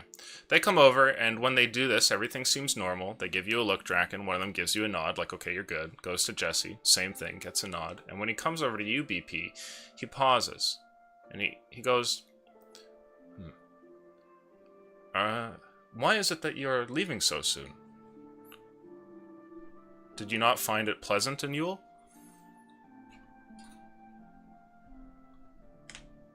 Is he asking, like, just directly me? Yeah. Though I suppose any of you could answer. You're all right beside him, but, you know, he does address it to you. We have pressing issues in the south. Business elsewhere. You outsiders are always so busy. Well, we'll miss you. And he addresses that to you again, BP, and then says, "Open the gates." And the gates open up, and you guys are let outside. Yep. Okay. And shuffle outside. Get the fuck out. Now, as you guys are outside, I want somebody to make a luck roll. Andrew. Uchi and Jacob refused to touch the luck dice tonight. Oh, but they should have. What was it? A 3. Ooh, baby. You guys step outside, and nearby at the gates there are a couple of these guards who are kind of, standing outside as well. Are you guys going to be near them, or kind of wander a bit away so you can have some of your own space, or what? Like, do you want to be near a shot of them? Not so much? Are you actually just going to go down the road and hope that, Jesus catches up, or what? Not in earshot, but we'll wait near the gate. Sure. So get a healthy distance away from them, and sort of step, like, a bit further down the road there. And as you kind of get over there, something happens. You guys hear what sounds almost like a low growl that comes from the forest.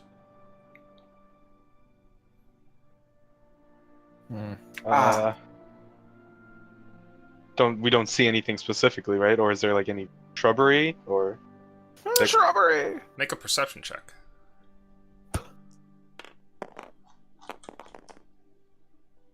Well, it's probably not good. You look over towards the sound, 8. and you see nothing. There's no evidence of a creature there or anything, save for what looks like a squirrel that's kind of like running up the side of one of the trees. Can we wait. back up You from the fucking forest? Sure, you take like a couple steps back. Nothing else seems to happen. And meanwhile, Jesus, you get up towards the, get up towards... What the fuck is that? That's my divination rolls. I forgot to do them because it's a new day. Okay. Jesus, you come up to the gate, and when you do, one of the guards, steps in front and goes, "Are you leaving already, outsider?" Yeah, maybe. Seems everybody's headed out today. Well, come here so we can inspect you. Okay. So he kind of gives you a look, holds up one of your arms, looks underneath your chin there, kind of, turns your face to the side, and he says, "Well, I hope that you don't leave like all the other ones did." And, calls over, "Open the gates," and the gates open up, and you see outside what looks like your 3 companions, and they're looking towards the forest and kind of walking away from it with a look of worry as you approach them. And you guys see the gates open up, and Jesus is there. You not find anybody, Jesus? Oh no, I found him, man. I found him. Was it a man or a woman? That was a man, and he was, again, kind of a bit older, maybe in his 40s. This old man was in there, and he was like, "Oh, do you want to fight?" And I was like, "Yeah, I want to fight." But then he started talking about like forest spirits and elixirs. And honestly, it sounds pretty complicated. But if y'all want to wait until like tonight to leave, I'm down to try it. You know? Okay, that sounds really evil. I mean, you don't know that. Why are you? We don't know that, but why do we need to know that? We could just leave. Okay. Jesus, let's walk through this. You're going to fight to the death Uh-huh. while drinking an elixir given to both combatants for the forest spirits. Okay, well, I didn't. Okay, hold on. I don't Twitch know how chat you says Yule is extrapolated creepy as shit. all of that. It's pretty fucking information, creepy, dude. But like, I don't think that's how it works. I think that we drink the elixir, and then we fight to the death, and then they like forest spirit. Okay, but doesn't the whole forest spirit thing seem really, really creepy? I mean, no. Well, who am I to judge a forest spirit, man? What the fuck? I mean, it's just an extra force that we don't know. Okay. And sacrificing a life to it seems dangerous. Jesus, can you make a wisdom check, please? Just a straight wisdom roll? I can. I don't wanna, but I could. 16. Wise as fuck. In the middle of the talk here with you, something odd happens. You notice something. You're not sure when it got there, but it seems that a small bird, like a little blue jay, has perched onto Jesus' shoulder there. And it kind of chirps there, suddenly alerting you, Jesus, that, oh, there's like a little bird on your shoulder. Oh, you see this, man? Like, maybe the forest spirits are pretty cool. The fuck is this shit, dude? The thing chirps, and then kind of like, quizzically turns its head, allowing one of its dark eyes to stare over the rest of you. Can I hunter's sense it? What does that give you? I'm just gonna pull it up just so I can make sure, but it discerns everything about it, and if it's magical, let me just like read it out loud. Oh, interesting. I don't want to fuck it up. Can't find grimoire.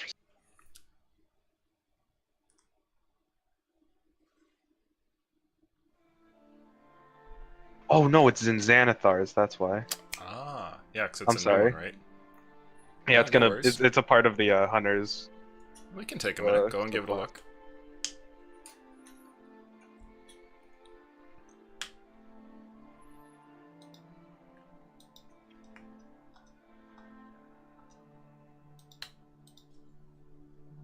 Okay.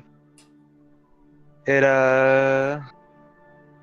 gain the ability to peer at a creature and magically discern how to best to hurt it. As an action, choose one creature you can see within feet of you. You immediately learn whether the creature has any damage immunities, resistances, or vulnerabilities.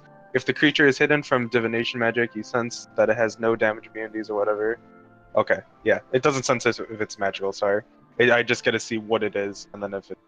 How I can hurt it. Interesting. BP, make a luck roll, please.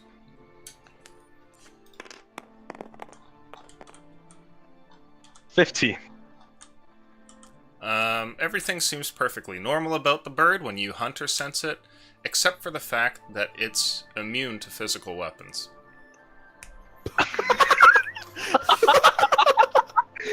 So, it's magical. Everything about this bird's pretty damn normal, except, You can't shoot it, you can't cut it.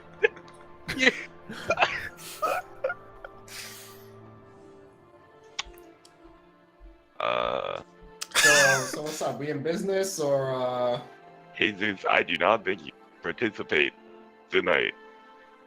what? But this little bird just came to me. Like, The bird Okay. chirps in response. Chirp! see, dude? It's telling me I should fight. well, if you want to fight, I You- mean... Do you think that's a normal bird, Jesus? No. The bird Why? chirps again and then takes off, flying off into the forest. Because you were correct. Why? This just seems dangerous.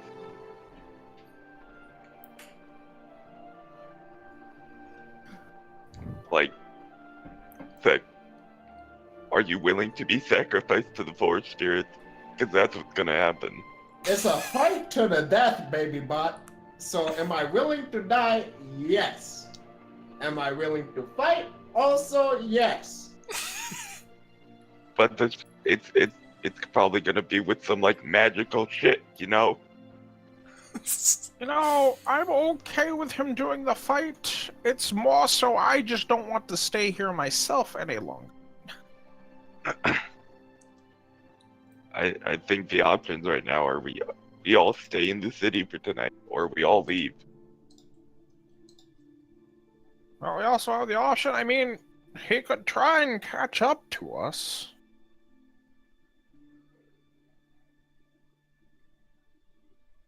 I mean, what if, like, I win the fight and they give me some badass shit because I won? Okay, but what if there's a chance that you face like a huge ass boy and lose?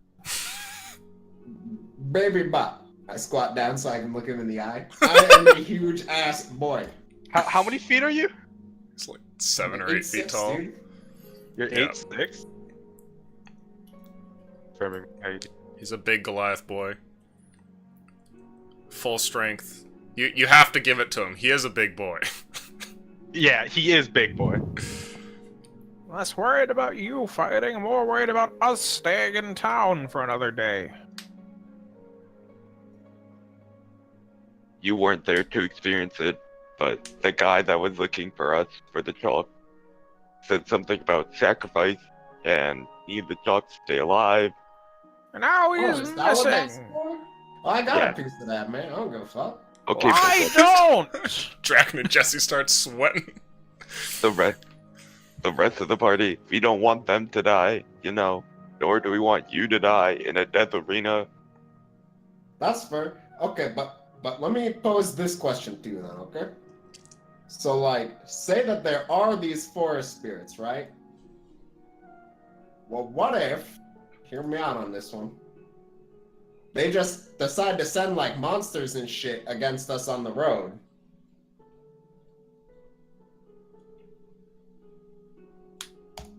Well, I mean, how do you know that would happen, right? Well, how do you know that it's bad? Look, I just don't want to stay in this town anymore. It's that simple. Well, why you gotta be so fucking scared, kid? It used to be back in the day, you'd love fucking exploring this shit, man. What happened to you? Turned into a giant fucking pussy, man. Oh, the Got RP. things I have to do before I die. Well, you think that I don't have to do shit before I die, man? You're Goddamn. going into a fucking death match. I don't think you have anything to do before you die. Nah, man. You got it all wrong, okay? You're just fucking scared, alright? Alright, I'm fucking scared, but I'm leaving. It's that simple. Okay. This doesn't seem worth it to just gamble your life. As you guys are talking here, you notice something. One of the guards is approaching your group. He's walking. Instantly. You know, you guys are like 60 feet away, so he's not quite up to you yet. Do you say anything before he gets to you? No. Okay. I guess we'll quiet down on the conversation, though. Sure. You guys kind of shush a little bit as he approaches, and when he gets up to your group, he says in a low voice, "Please try to be a little bit more quiet. Sorry, sir. These are sacred woods." And he turns and walks away. Okay.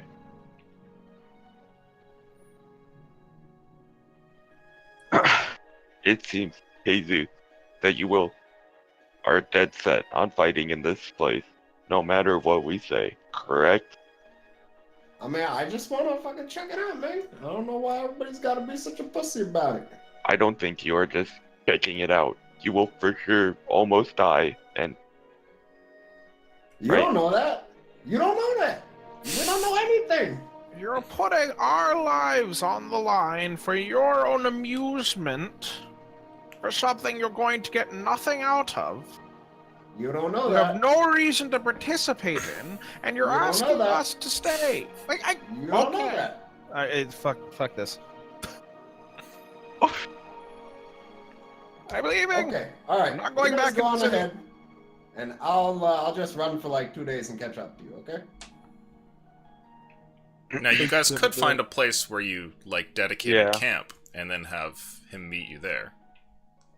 And Twitch chat says, split the party, in capital letters. Because that's always the best idea all the time. Yeah, everybody knows that you always split the party. He says the always other goes great down. souls must die off.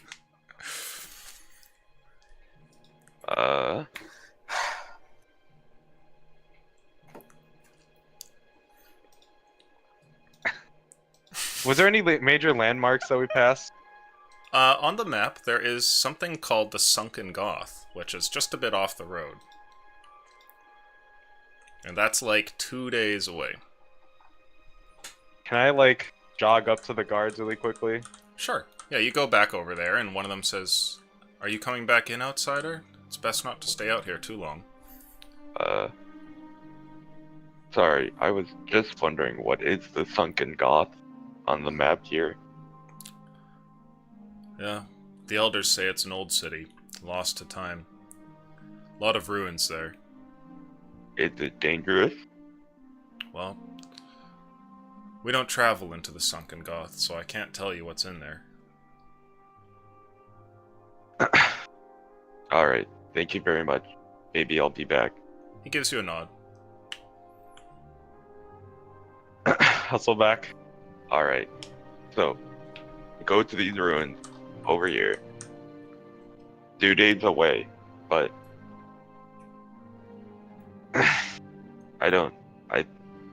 maybe we just wait there, Jesus. Does that sound okay with the party? Yeah, though I don't like the idea of us splitting up. I mean, we could just stay in the town for one more night, but I think Kate hates the idea. We could just die. Jesse is right, we could just die. If my character dies, I'm not making a new one because I am like confirmed I'm not gonna be able to play in the fall. So like, I'm taking this a bit more seriously on my character death. I That's mean, fair. yeah, we all are, but I think we all are, right? Yeah. I'm looking at the guy who wants to go into a death match. I mean, it's, Dude, what is life without risk? Mm-hmm. what is life without touching the Eldritch monster for maybe powers? Exactly. I don't think that Jesus is gonna do that.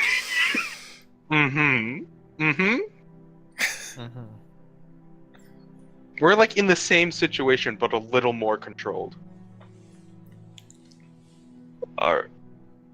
Kate, do you think maybe we could just stay in town one more night? You could just stay in the inn. I'm really not a fan. It's for a really dumb reason. I mean, I agree, but it seems that Jesus is too hard-headed in this case. Mm-hmm.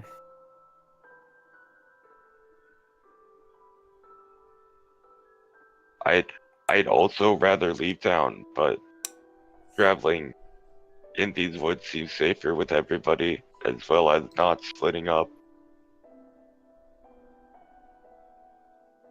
He also has all of our food. Oh yeah.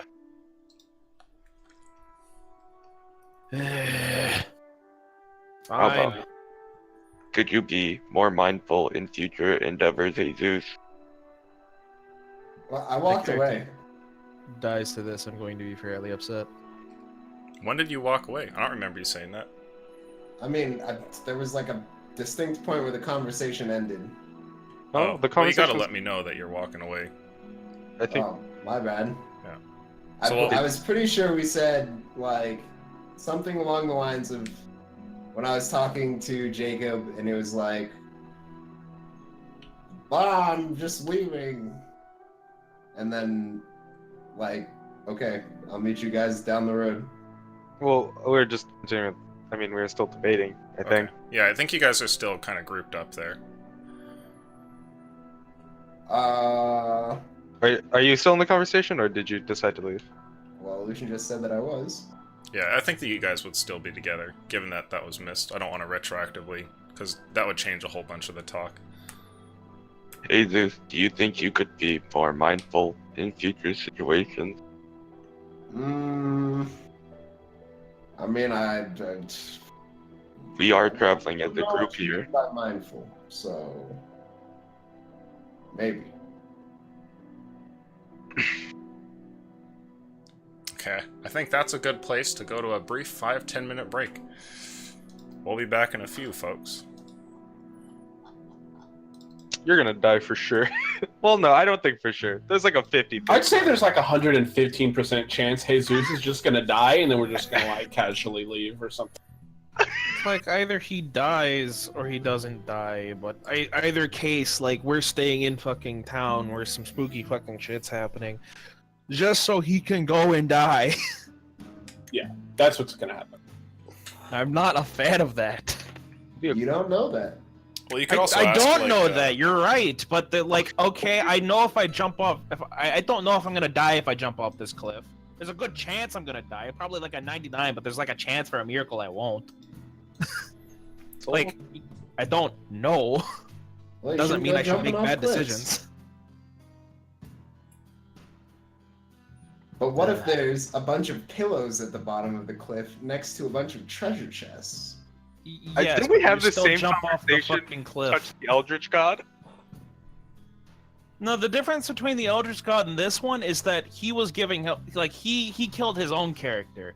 Like he wasn't putting like the party at risk to kill his own character. Now he's Well, putting I'm the not party putting at the risk. party at risk now. You can go off into the woods if you want. I think that's more dangerous, to be honest with you. Yeah, because you have all of our food. So if you die, we don't get our food back. So we're just gonna You die. could just ask for the fucking food and then go We off. we can't hold the food. You're Mr. Mega Man. Mr. I you can guys- hold all the food. we- man. You guys carry can the hold the food, you'll just move at half speed, that's all. Yeah. So I think, given that the players here both have like fairly different interests, and, you know, kind of like scale it back a bit and talk it over for a minute here. I'm gonna heat up some tea. I think that there's definitely some possible routes that you guys could take that would be more in line with what everybody wants, instead of like my way or the highway for either side kind of thing, right? And keep in mind, yeah, given the things that have happened here, you guys are all kind of in the shit, right? In one way or another, and who knows what's going to lead to what. So, you know, that's a thing to consider. I'll be right back.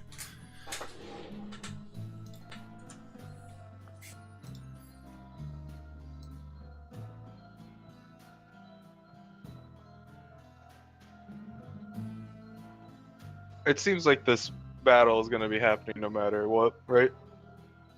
I've already given up. Like we're going back into town. Like I've already like consented. And I think this is a very poor decision for very Well, poor I don't reasons. think you should fucking consent if you're gonna hold a grudge about it.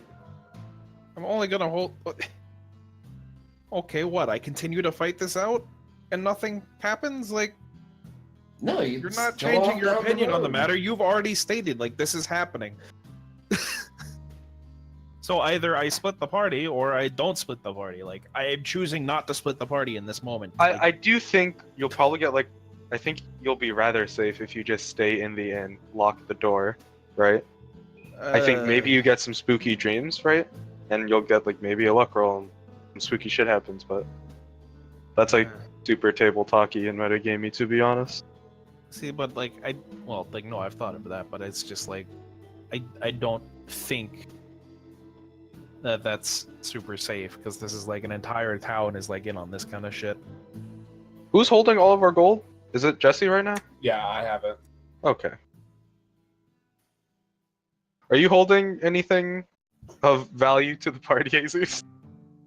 Just that gold and the food. Okay. Could you imagine heading down to the boxing arena and they're like, sir, could you deposit your backpack here? And you just dump it out and it's just a whole fuck ton of beef jerky. Sir, do you need 40 pounds of beef jerky? Yes. You don't know what I mean. Boy. Boy. Boy, I need to throw my life away. Boy. I need to watch how a real man. Boy, I need to sacrifice my spirits. The forest must be appeased, boy. Will you do it? I'm getting really into the boy thing here. I thought about it this morning. I was like, fuck, I wish I just made my character sound like Kratos. That would have been a lot of fun. Dude, that guy's voice is so good. Chris game- Judge, dude! Yeah. Stargate! Haven't seen Stargate, but goddamn is his voice pristine for that. Like, they made Kratos 1,000 times cooler. Kratos was decently cool beforehand, Oh, right? yeah, Kratos was still a fucking boss for sure. But goddamn is he's a man. He's a man.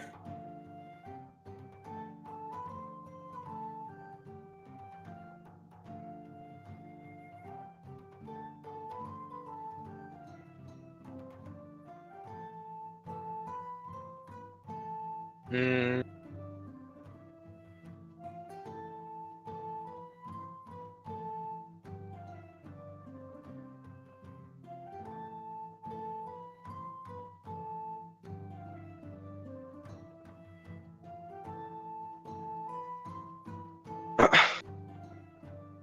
So it's like I'm guessing the decision here will be all of us stay in town, and then I don't think. We'll just die. It's just that simple. That's what's gonna happen. It's just like all three of us don't want to do this. Then don't.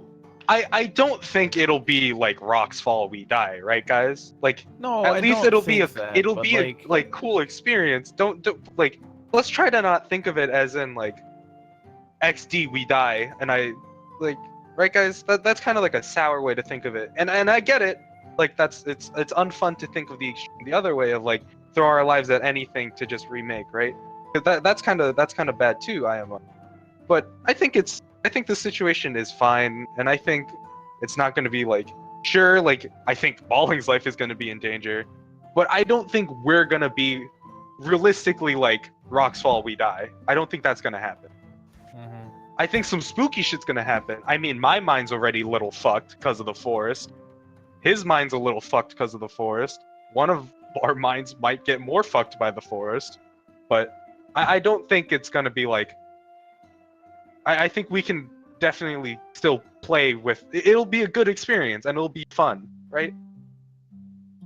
It's a good experience up until my character dies.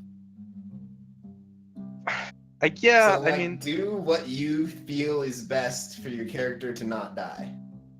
Well, what I feel is best is for us to leave the town. However, you have already stated you're not leaving the town. You have already ruled out the best option. I mean, I'm really not trying to mean here, but you don't know that. it is true. We don't know either option. Like there's truth to it. Like, obviously the forest is alive. So Obviously, the forest spirits are already watching us. I think the forests already know that we're great souls, right? Kind of being targeted here, I think. I don't think the town knows. Maybe. I mean, expected the shit out of us. But you know, I don't think it'll be as bad as you. But I do think there's a slight worry that is okay to have. How you feeling, Andrew? There's no good solution. We just go into the town, and it's gonna suck. I mean, I also think if we would venture into this forest at night, We don't go I think- straight into the forest. I think that's a bad idea. I think we should attempt metagaming. I think the safest way was getting on that caravan and piecing the fuck out with them. But that's gone. We also do have 2 huge gambling chips. I think we have 2 pieces of chalk, and whatever that means, whatever it means to have a piece of chalk, I think it's really good here. Oh, having the chalk is definitely a you live thing. Yeah, we're gonna have to like gamble it in some way. There's gonna be a lot of options for us to spend our thing, and we're gonna have to decide on what's the most valuable each incoming event. Alright. Let's just go into town. I think it'll be a great and spooky fun time. Please, no one angry or upset. Not upset. Yeah.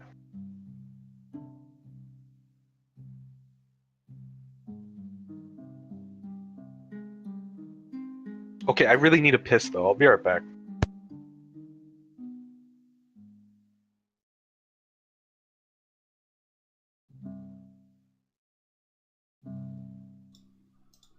I am back. Uchi just left. To go piss.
Hey, guess who's back?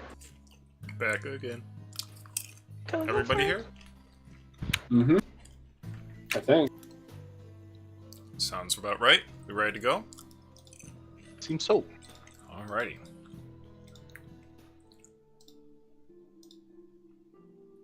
Welcome back. How late is it getting?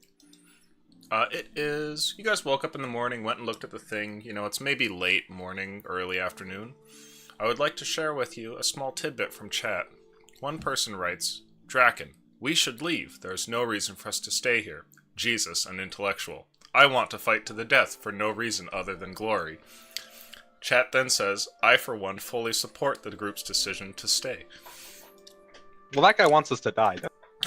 You don't know that. Taking the Isaac approach. Got him! Alright, what do you guys want to do The here? only approach. Well, We will be staying. alright. Pass the time in town. Jesus does his business and we'll leave first thing tomorrow morning. Okay. I'm gonna need a confirmation from the whole party. Yep. I have Yeah, sounds consented. good. Okay, Okay. I'd like someone to roll a luck roll. Yeah, I'm feeling it. I'm so lucky. I've never been more luckier than this moment right now. Here's a nat 20. This is the beginning of the end. Is it one? It's a 1. Oh boy. You know. The doors to the city open even before you guys get over there. You've finished up your conversation and have resolved to head back into town, but it seems somebody else is already on the way out, though you don't see what looks like outsiders. That caravan, of course, has left already. You see what looks like a bunch of commoners. They're definitely people that seem to be like the rest here. And some of them have torches with them. Others look like guards who have the leather armor and the bows and arrows in hand. And others look like priests of sorts, having long robes. And they start to wander out in a sort of procession of some kind. And you see roughly about 12 of them. And as they They're go... not. Oh, go ahead. As they go out, it looks like they're going to go sort of like straight down the road. They're not headed towards us, right? They're going to walk past you, it looks like. Just like stay to the side of the road, or I will. Okay. As you guys are walking, the ones in the priestly robes seem to be murmuring to themselves, and at some point, some of them turn and look at your group. Do you guys do anything? Just I mean, I don't stop and watch. Yeah, keep moving towards the gate. Yeah. Okay. You guys decide it's probably not good to, loiter or anything. You turn and just go into the gate, and they head their way and you head your way. When you get up towards the gate, the guards let you back in, and you re-enter into the city of Yule. What do you want to do? Well, Going to the double house. doesn't it only happen at night, Jesus? Yeah, I've been at sundown. Well, I don't know if we'll end up watching, but may Titan, or whoever you believe in, be on your side. Oh, thanks.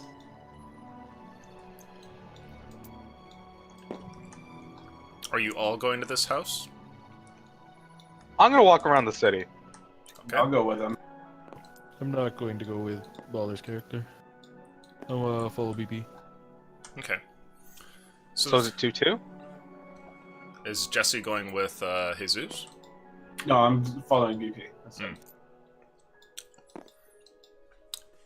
Jesus, when you get back towards the house and step inside, it's the same as before. There's this man here who looks like he's sitting around and is kind of putting some kindling into his fireplace. He looks over. Oh, good, you're back.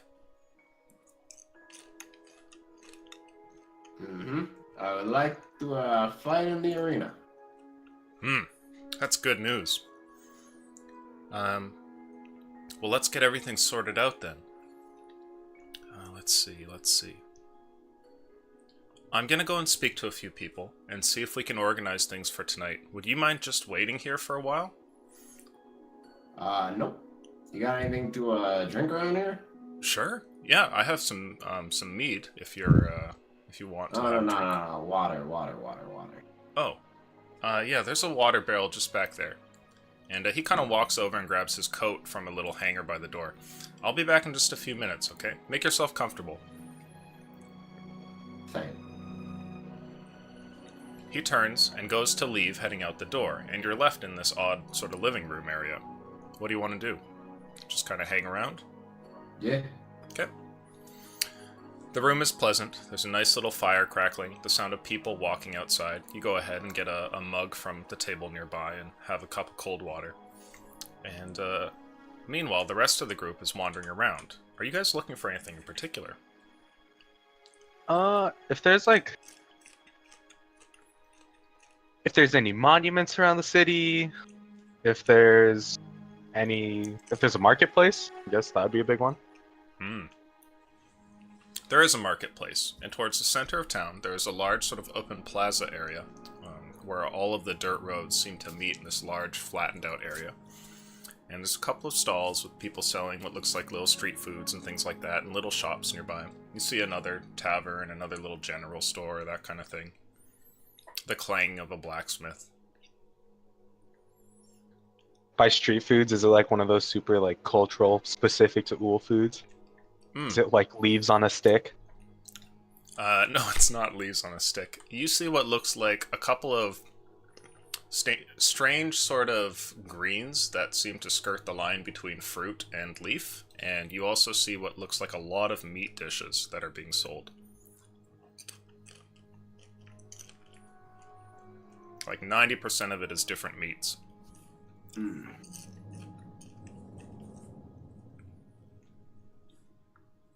You know, as a robot, sometimes food looks okay. I consume that for sustenance. It all looks pretty good. You want to get yourself some there, Jesse? No, I don't need any. Yeah, Jesse, try out that one. And I point at the most leafy, fruity one. Sure. I'm okay. Gade, I'm fine. you know, I think the robot here wants to eat food the most. I won't stop you. You're welcome to. I have no mouth. And I That must is a scream. problem. Just solid eye contact with Jesse for 10 seconds. So you guys share an awkward moment there in the marketplace. And Jesus, the man comes back, opening the door, and he has a smile on his face. When he turns to you, he goes, "Good news. It looks like we'll be able to get some of the elixir put together, and there's definitely someone for a fight tonight. People are going to be excited." Okay, good. Okay. Who am I gonna be fighting? Like I said, I can't tell you. You'll have to find out in the ring. Right. Okay. Fair's Okay. fair, after all. Uh, But you're one of the mountain people. I don't think I've seen somebody so muscular before. I imagine that it'll be a fairly one-sided fight. oh, one can only hope. Well, hopefully Are they you put up going a to, challenge. Are you gonna tell me anything about the elixir, or do I just gotta take that shit on faith? It brings up strength. That's why we give it to both of the combatants. It makes the fight more likely to bring the spirits out of the forest. Yeah, okay. Mhm. And I don't suppose you'd be willing to tell me any more about these forest spirits, would you? A little blue jay. I mean, I don't really know anything about birds, so it could have been like a pigeon or something, but it landed on my shoulder and it was chirping at me when I was talking about fighting. Ah, a messenger. That's good. That's good? Did you hear its song? No, it just was like, chirp, chirp. In Mexican. He kind of like Yes, exactly. squiggly upside down question marks. He pauses and kind of smiles sort of innocently, and he says, "Oh, well, you're not from around here. Did it sound pleasant? Like, was it threatening or inviting or?" It sounded cute. Well, that's good. That's good. Maybe the spirits are already watching you then. I'll be sure to tell people that for tonight. Okay. The only thing else that you need to know is that the fight's going to happen right at sundown. So be here just as the sun's beginning to set, okay? And we'll get you prepared, and we'll have the elixir ready for you. Mm-hmm. Okay. That's great. What was your name, by the way? Jesus. It's good to meet you, Jesus. I hope that your fight goes well. Thanks.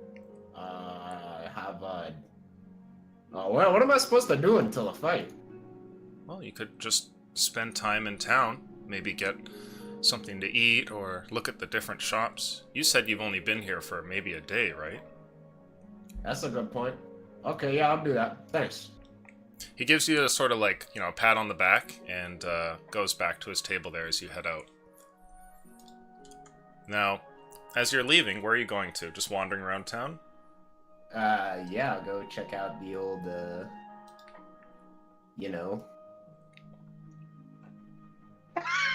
things.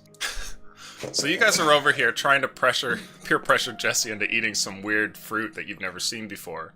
When Come on, Jesse, Jesus, just take a bite. when you guys see Jesus kind of like step into one of the roads, and it looks like he's a few blocks away. But before he gets to you, it looks like one of the commoners gets up to you. And the commoner that runs up to you seems to be like a girl who's a little bit younger. She's like maybe like 14 or 15 or something, and comes rushing up and says, "There's going to be a fight tonight." Oh, we have heard.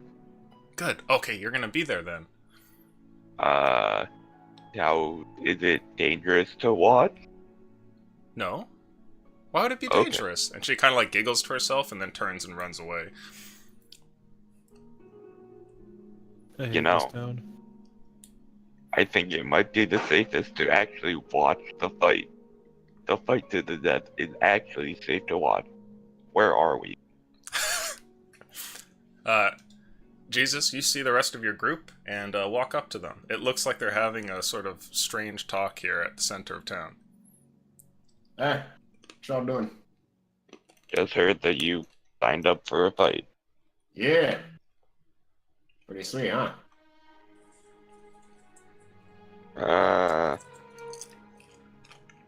It's okay, you can say so. I wish you the best of luck in your endeavor. Oh, hey, thanks, Jesse. I don't think I'm gonna need that luck. Although that guy was saying that we, like, drink these things that make the fight more even or something. See, Yeah, should be fine. doesn't that seem evil, you know? Making a fight more even seems evil? With the powers of, like, super, alchemical things. Are you gonna be upset when I say no? What if it's poison and you just die? Right? Man, that'd be a fucking hell of a story, eh? I guess that wouldn't happen. That would suck as a fight. Maybe it's safe. Maybe it's actually just a punch to the death. Punch to the death. A punch to the death, yeah. That's what it's gonna be like, baby bot.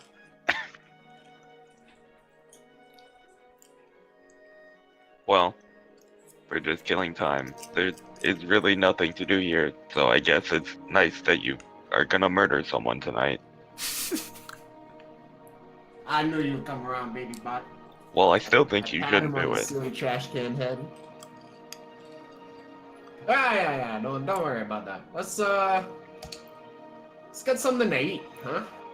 And I need to go get some oil.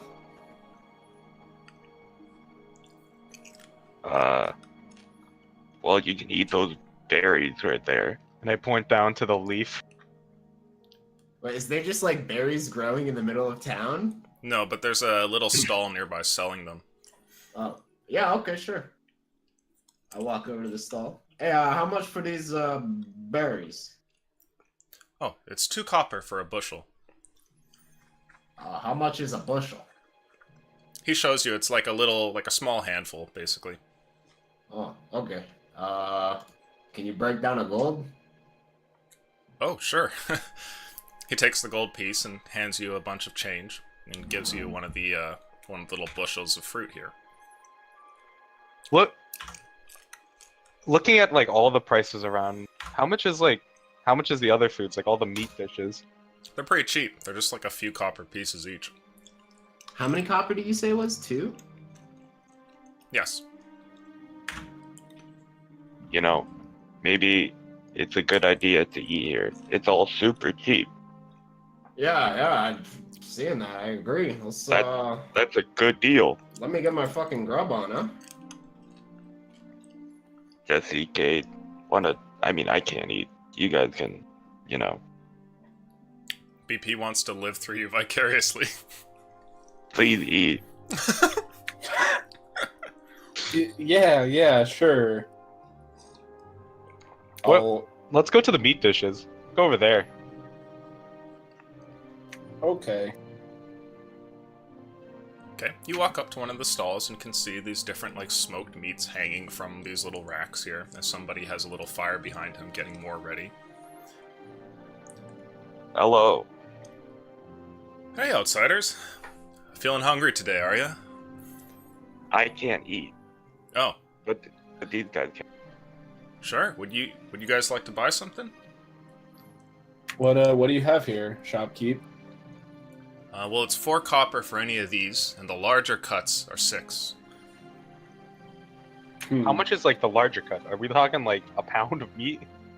The larger ones are probably like a large steak. 6 copper? Yeah. Could I see one of your larger cuts? He gives you a nod and kind of puts one down on a little plate here in front of you. I do want the plate back. Absolutely. Can I tell if it's like, I mean, there's probably a large chance that I can't since I've never eaten before, but am I able to tell if it's like good meat or not? Like good grade meat? Make a nature roll.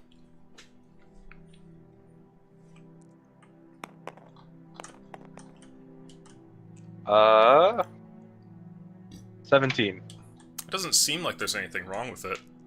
It doesn't look or seem to like smell to any of your sensors like it could be rancid or anything like that. It seems normal.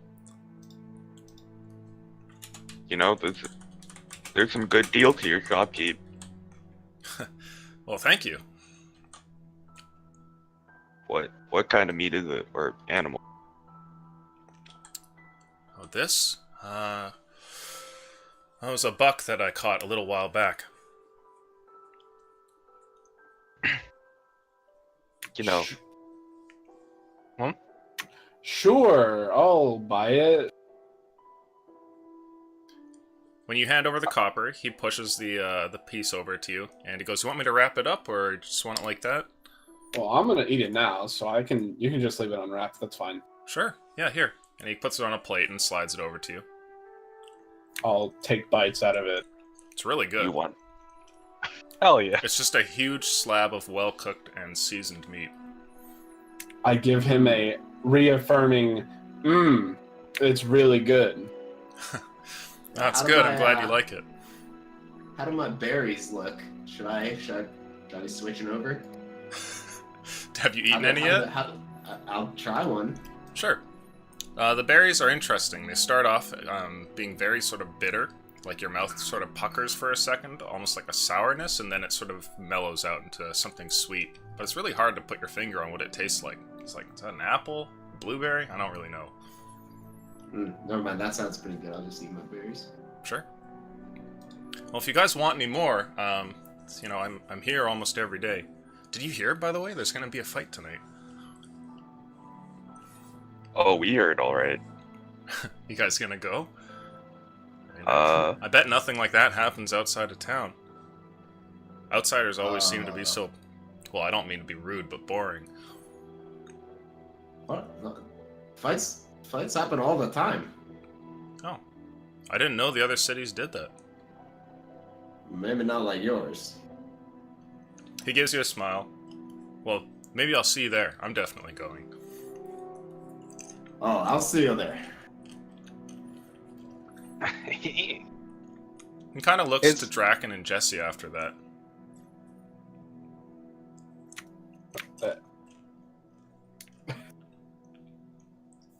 I give him a smile. Okay. He gives you a nod and kind of goes back to cooking. Well, if you want to buy more, let me know. Thank you, sir.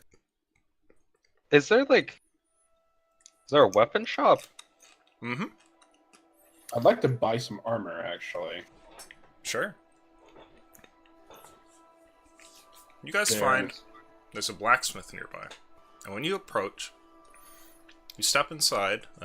It looks like the shop attendant kind of gives you guys a wave.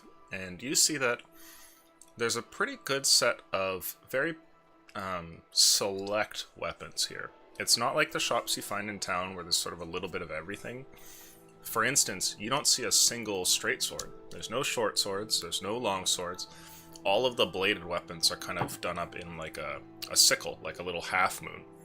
And the common weaponry that you see here the most is like short bows and long bows, as well as light armors. You don't find much else. The closest thing that you find to the heavier armors is hide. Well,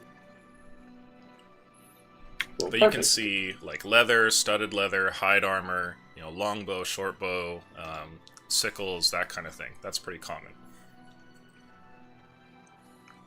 I get the attention of the person who is working it, I suppose. Sure. He looks over. Hey, good to meet you guys. You must be new in town. Yeah, we came in here about yesterday. Oh, that's exciting stuff. Well, sir, I was looking to buy some studded leather from you. I've got a couple of good sets here. Let's see. This one might fit you. And he kind of wanders over and shows you a set that hangs from the wall there. How much for that? He looks at you for a moment, and I'd like you to make an insight check. Sick.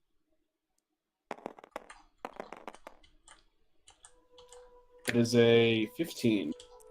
The way that he looks at you, though he does not touch you the same way, is just like the guards do when they're inspecting people. He kind of like gives you a look, tilts his head to the side, kind of like looks at you from a different angle. And then he turns back and he says, "This one's 60. Ugh. It's a fine set, though, I assure you. We take a lot of pride in the leatherworks that we have here." That does sound just a touch high for a piece like that. Could you come down to maybe 50 or 55? There wouldn't be a lot of profit to be made. I could maybe go a bit lower. Can you make a persuasion roll, please?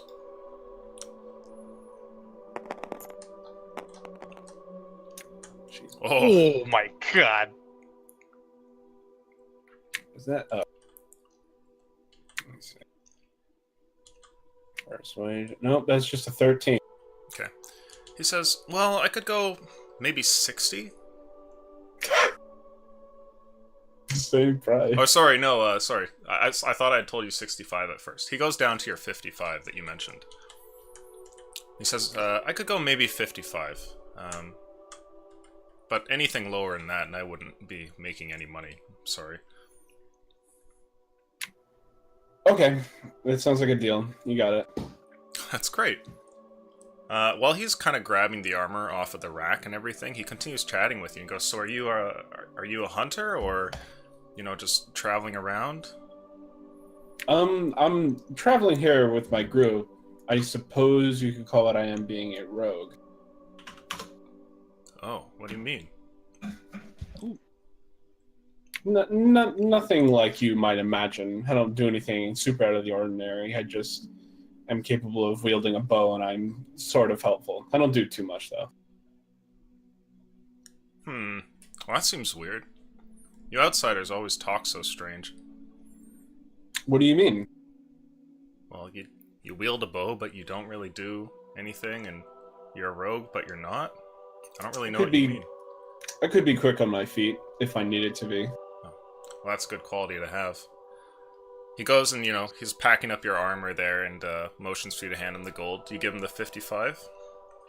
Yes. Okay. You hand him the 55, and he says, "Well, I don't really know about the rogue business or anything, but if you wanted, it sounds like you have all the skills to become a good hunter. You know, there's people in town you could talk to about that." Are we in the same? Are we in the same room? Yeah, you guys are all in there just kind of looking at stuff while he's having this talk. I kind of point to BP and I say, "I've already got a bit of a hunter in my group. He's quite talented." He kind of looks over at you, and you see the shopkeep gives you a look, much like the guard's BP, where he sort of like tilts his head there. You're kind of getting used to seeing this. And he goes, "Oh yeah, I could see that." He does all of our party's nature handling, you could call it. Well, the more the merrier.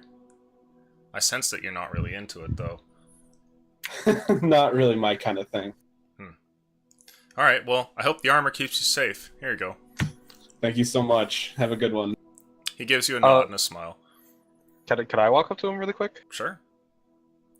What is this about hunting? No, I was just saying, your friend, he's... You know, he says he's light on his feet and he's good with the bow. He'd make a great hunter. It's too bad. It's really a shame that he hasn't decided to take up the profession. I do not wish to brag, but I do hunt a lot. It's what I want to do. What are these rangers? Oh wait, I didn't hear rangers. What are these hunters you speak of? Well, there's, you know, the guard here. Everybody's trained to operate like that. You could go and see if they'll, you know, take you under their wing. I think, well, they might take you in. Though, Maybe. Your hand seems kind of strange. How do you use a bow like with that?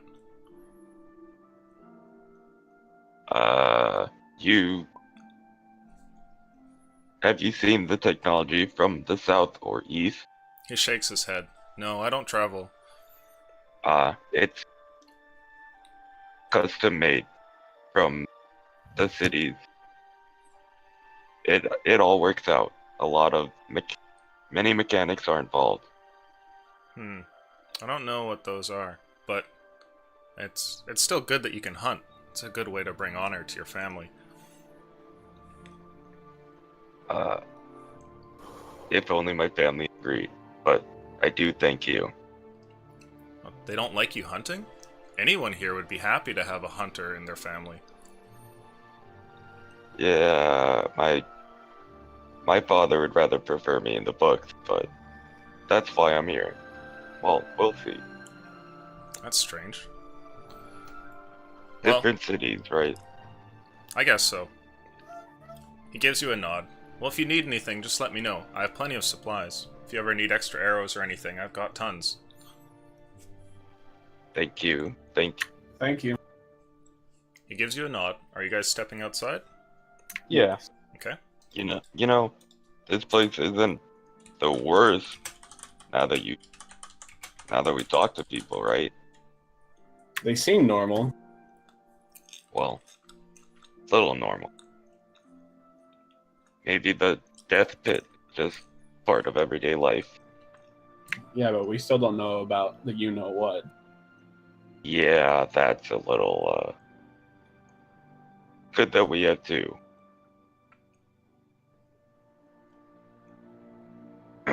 Alright, where's Draken? Dragon just outside. Mm-hmm. Oh, okay. There isn't anything like a magical shop or anything nearby, or like an alchemist shop. You see a apothecary that looks to deal in potions and things, but you don't see anything like a magic emporium or anything like that.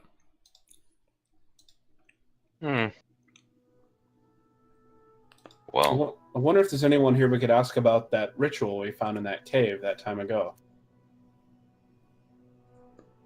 Gade. You know, the ritual that we found. Not really finding any magic. Not really finding anything particularly magical about this city. It's all more druidic. That's a good point.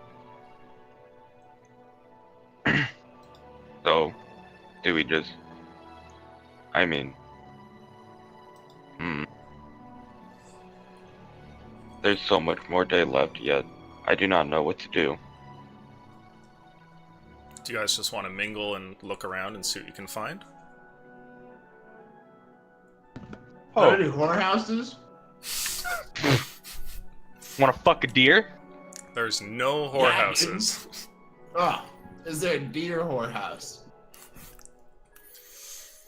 No. All right, wolves. Good God. No. Stop it. Get some help. There isn't like a big house that screams, "Hey, we're the Rangers. Sign up now." Or is it? He just said it was the guards, right? Mm-hmm. You could see Yeah, if I'll there's walk like a up. guardhouse or something.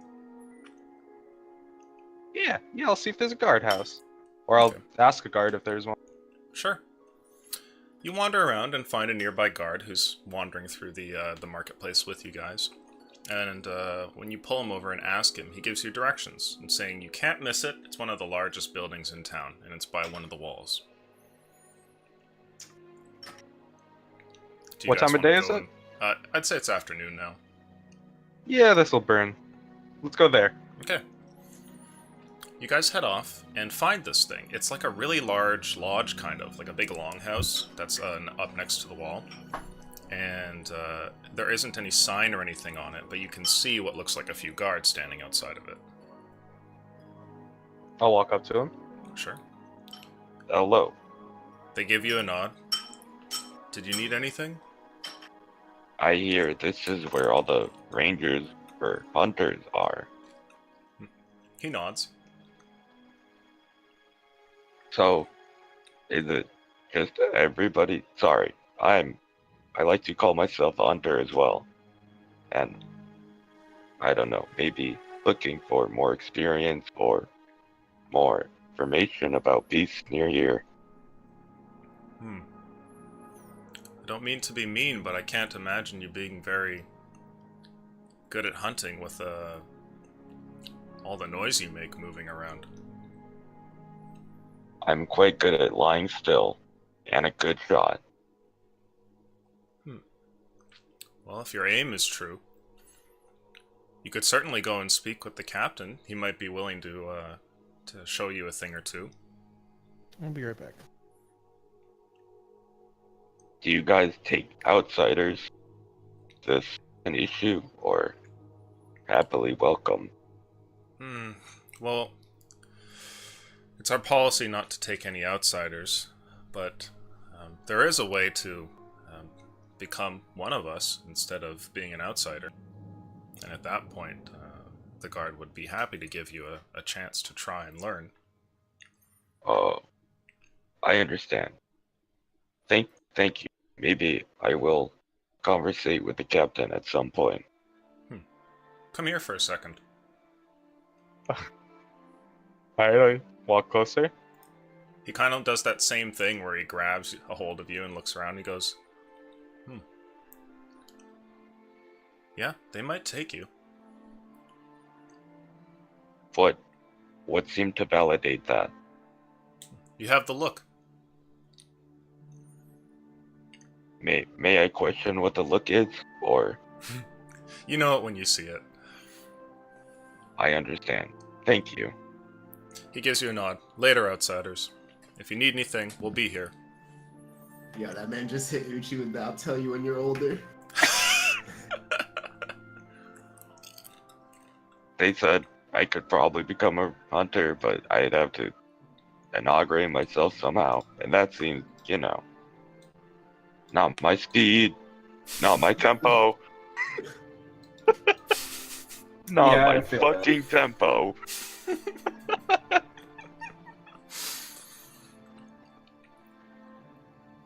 Okay.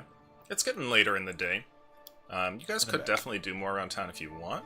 Or you could just wait until this thing happens tonight. Yeah, I think we just burn time. Sure. Wait around. The evening begins to draw closer, and the midday sun directly above the city starts to head further and further down and reaches for the horizon. And as it does, the city seems to become more lively. You notice more people coming out of their homes than less as the darkness begins to start to make its way across the land. And as the sun sort of touches the very sort of edge there as it begins to set, Jesus, you remember that it's about time, and you head off. Does the group go with?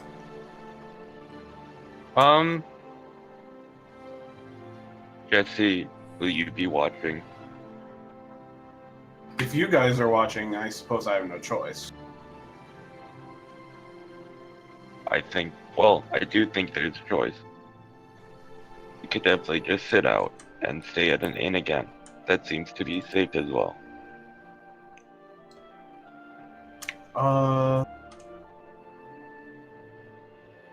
I suppose I'll go to the inn, actually.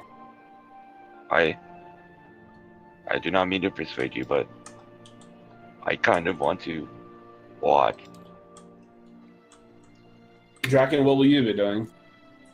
I'll do whatever BP does. Alright, in that case, I will come with you, gentlemen, to watch. Well, Jesus, at least we'll be watching and cheering you on. Give you a solemn nod. Adapted to ritual-like battle silence. Okay.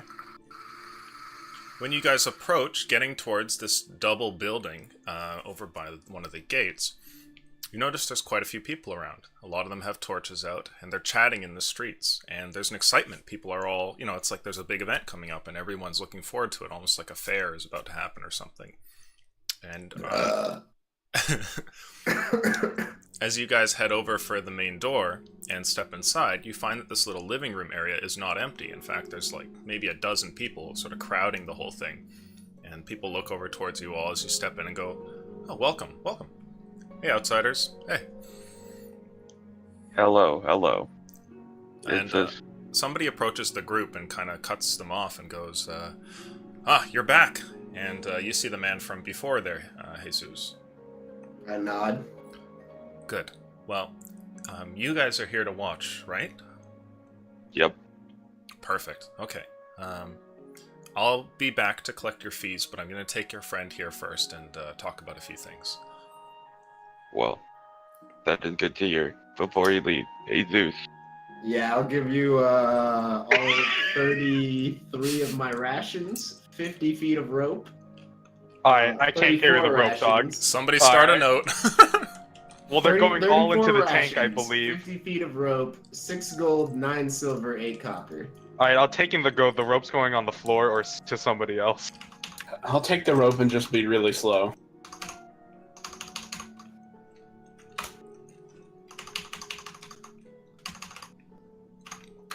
It's just regular rope. Hempen rope. Oh, hempen rope. I already have. I'm pressing into Well, the now you got ground right another now. 50 feet.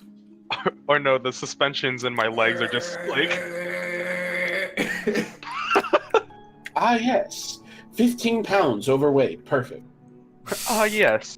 40 pounds overweight. Okay. Jesus, you're led behind a door here. And as you are, you see that there is a little hallway that goes straight down steps that are lit with little torches that go into the ground. You can see it's kind of like a dark cellar down there. But instead, you're taken to a door that's immediately to your left that has a couple of locks on it. And this man starts undoing the locks. And, he opens the door and motions for you to walk in. And you see what looks like a very sort of plain room.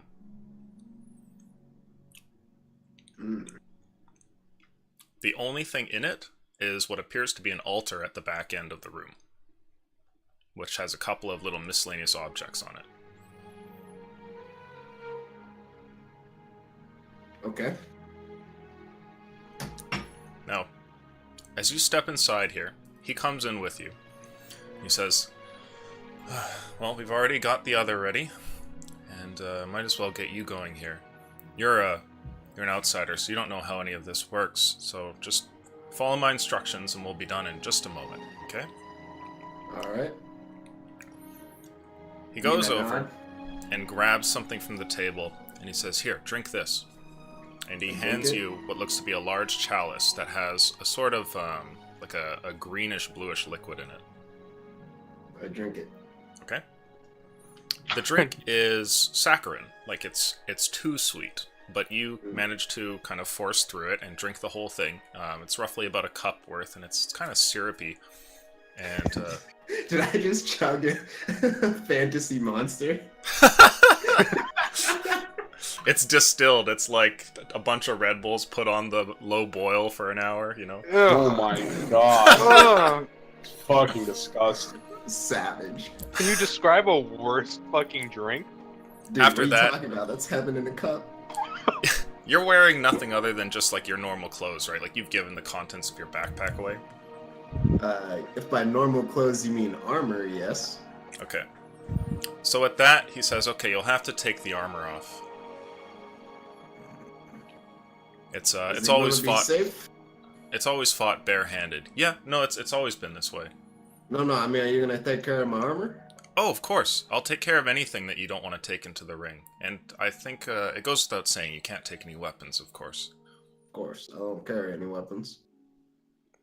That's good. You were born for this. It would appear so. Okay, I'll begin the process of taking off my armor, and while doing so, tell him, should I fall in there, make sure that my friends get this. Okay. Your possessions will go to them.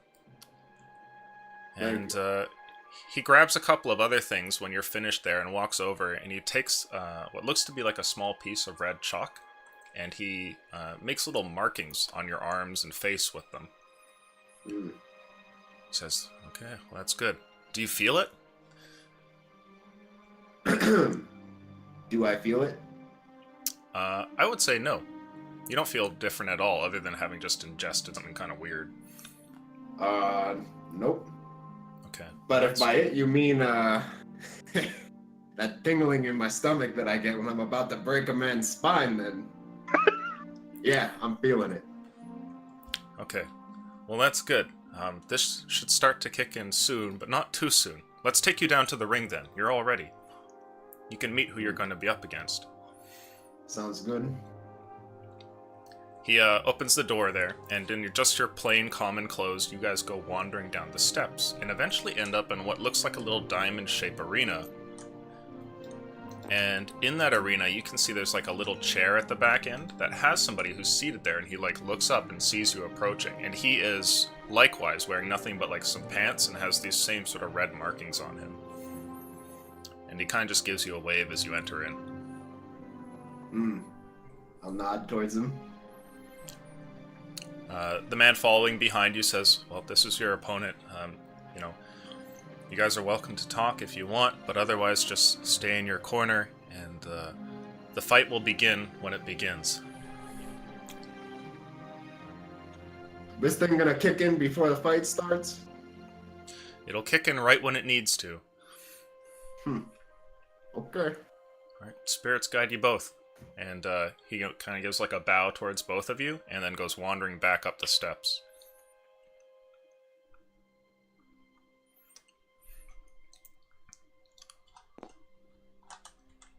Alright. I will not initiate conversation with said stranger, although I will take a good look at him. Sure. Make an insight check. Lord have mercy on my soul.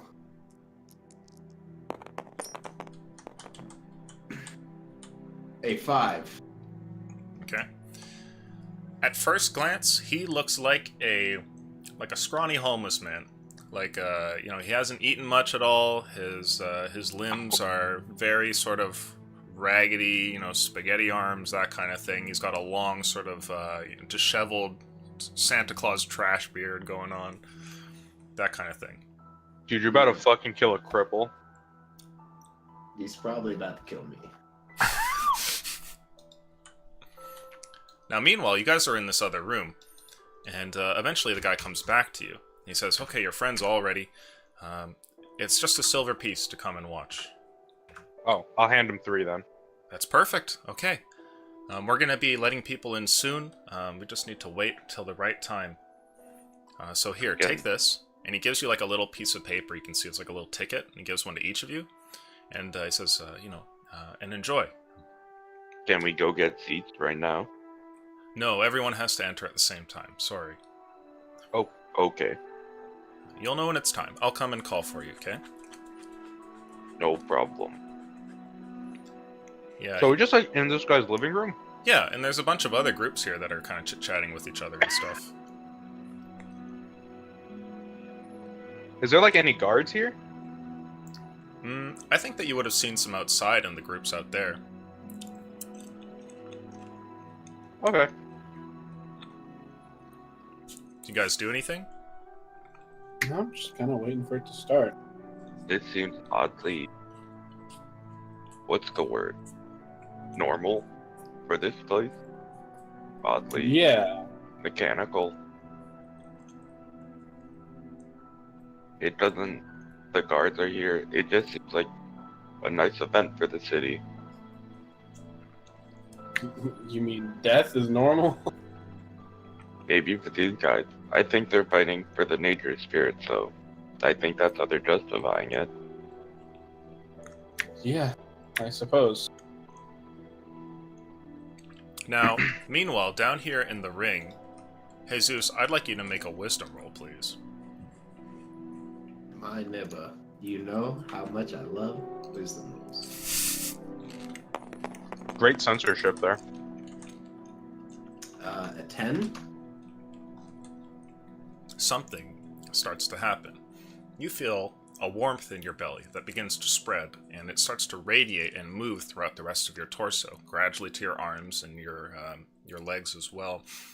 You then start to see what looks like visual artifacts appearing in front of you, like small little motes of light move around, and then you see what looks like a mote that moves by that almost kind of looks like a bird. And then you see another one that looks like it might be like a hound running across your vision real quick, and then that disappears too.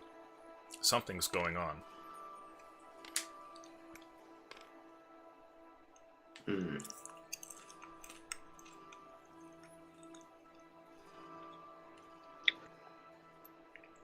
do you do anything, or just stay there and kind of try and keep it together, I guess? I just stay there and keep it together. Okay. Meanwhile, back in the living room there, somebody eventually comes in and opens the door, and he calls out for one of the people in there, and you see the attendant kind of run over, and the two of them talk, and you can hear what they're saying since you guys are kind of the last to enter and you're close to the door. And he says, "Sun's down." And he kind of, they share a nod, and then he motions over and says, "Outsiders, why don't you go and get your seats first? We're going to start and go in." Thank you. It's just at the bottom here. You can sit in the rows around the diamond. Please I'll get front row seat. I guess. Okay, Well, I guess we all head down the steps then. sure. Yeah. Let's see here.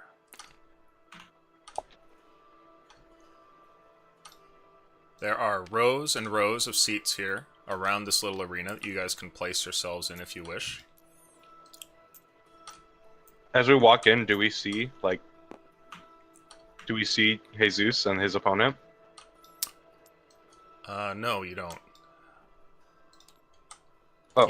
You see what looks like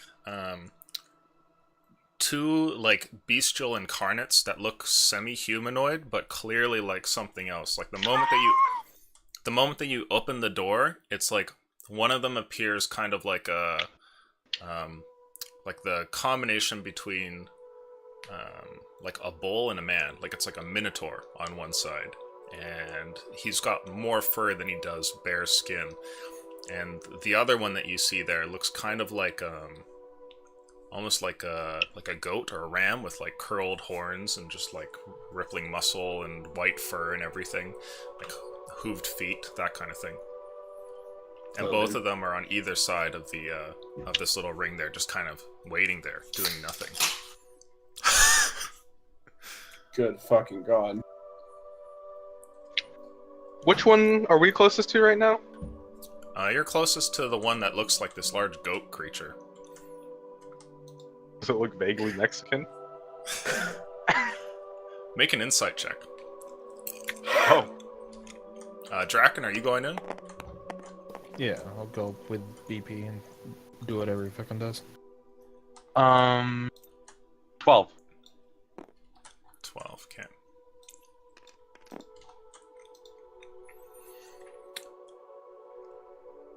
As you sit down, looking at these two creatures, something tells you that the one that you're near is Jesus. You don't really know why, but for whatever reason, looking at the two, you're fairly certain this is your champion. Is anybody else in the room right now? Yeah, you guys get in, and even if you wanted to turn back from this strange thing, you couldn't, because coming down the stairs are just crowds of people, and they fill into all the different seats and everything.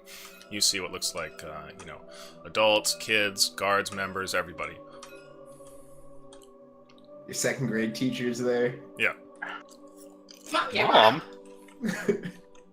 Oh, hi, sweetie. Kill that fucker.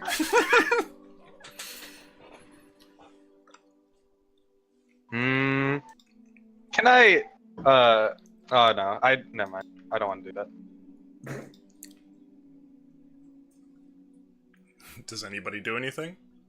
I don't know. What would I do? What There's would you just say, anim- Jesse? You've never seen anything like this.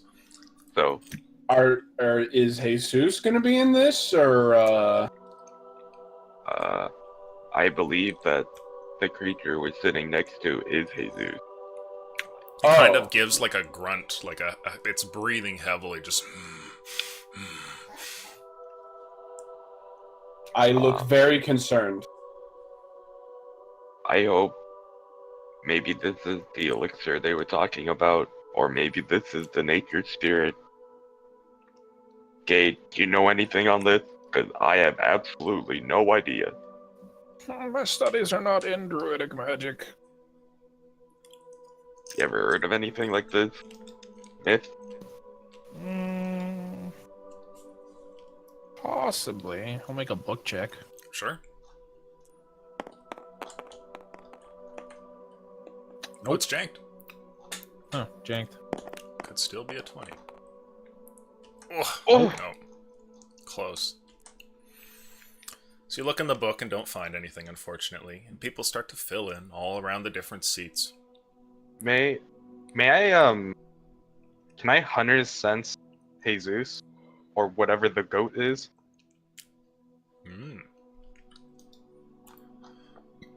Excuse me. I would say that nothing is returned when you hunters sense it. Oh God. Well,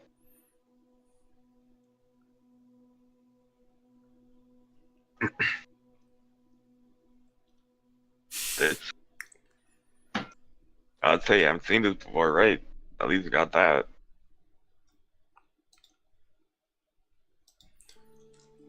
Now, as the people begin to fill in, Jesus, for you, you've been seeing these kind of like, these almost like animal shapes move back and forth.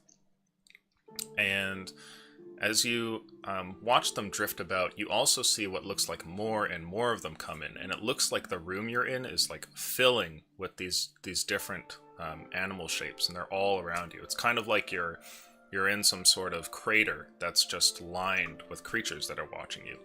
And across the way, you see what looks like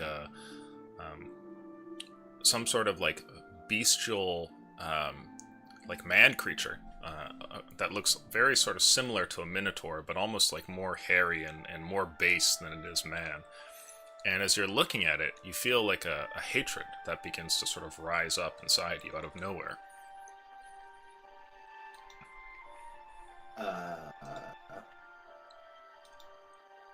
Is that the cue to start? You're wondering what to do as this hatred begins to build, and then gradually, it almost feels like it's something that you can't really hold back anymore. And for you guys watching here from the stands, at some point, you see one of these robed figures, just like the ones who had been outside a little while ago, who steps in here, and he walks up and says, "May the spirits be pleased." And then he throws what looks like a sort of red powder in towards the middle of the ring, and the two creatures immediately charge at each other, and everybody starts to cheer. And I need an initiative check, please, Jesus. Okay. Holy fucking shit. In Spanish. Oh, bah. The subtle difference. Oh, good. Base. Let's go, goat. I mean, we might as well get into it, right? Cheer him on. You might as well. The thing rushes forward towards you. It's remarkably quick, and it closes distance, running right up to you here, and smashes you against the back wall. I need a Constitution saving throw, please. What?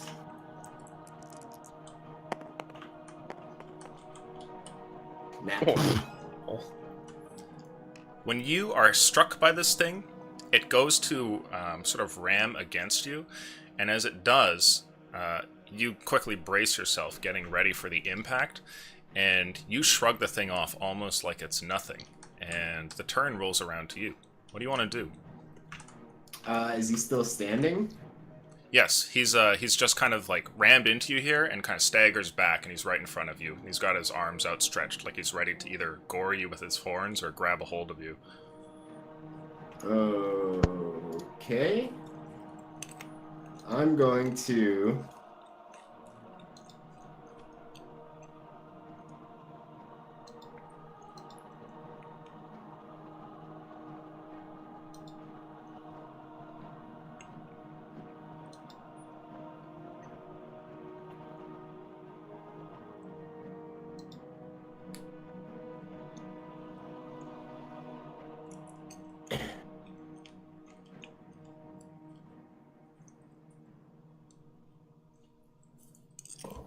I'm going to fake shooting for the legs, doing a feinting attack in the process, using a superiority die and a bonus action. I don't know what that gives you. Oh, How does the feint work?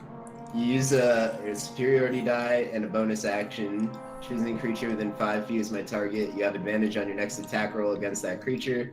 If that attack hits, add the superiority die to the attack's damage roll. Sure. So make an attack with your two d20s here to see if you hit.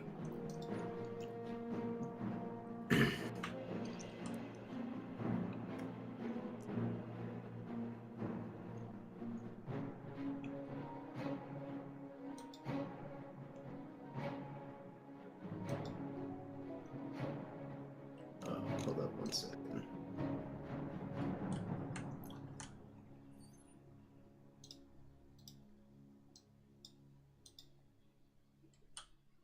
You having troubles finding d20s over there?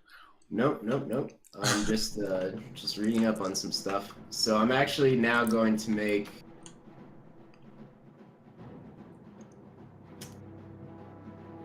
I'm going to expend another superiority die to make a sweeping attack, which will invoke. Can you layer them on each other? Well, yeah, the first one was a bonus action. This is an attack. So the feint is a bonus action attack. I'm pretty sure it's both. Like, it uses your bonus and your action. You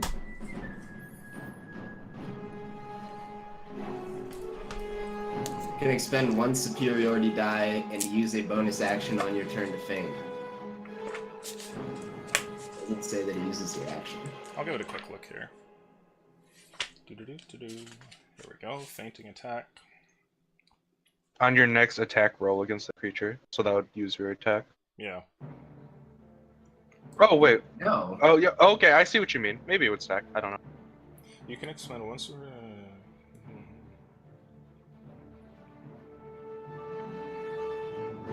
You can only use 1 maneuver per attack underneath combat superiority. It's okay. So this uses both your bonus and your regular action. So it gives you use your bonus action to feint, choosing 1 creature within 5 feet as your target. You have advantage on your next attack roll against it this turn, and if it hits, you get to add the die. So you're burning your bonus action to give you advantage and possible superiority die damage. So that's up to you whether you not you want to go for that. Well, no, but then it says you can only use 1. You can only use 1 maneuver per attack, but the fainting attack is not an actual attack. But it applies because it's a maneuver. It'll use one of your dice and both of those types of actions. It'll use your bonus, and then the attack action will take up your regular action, or whatever it's called.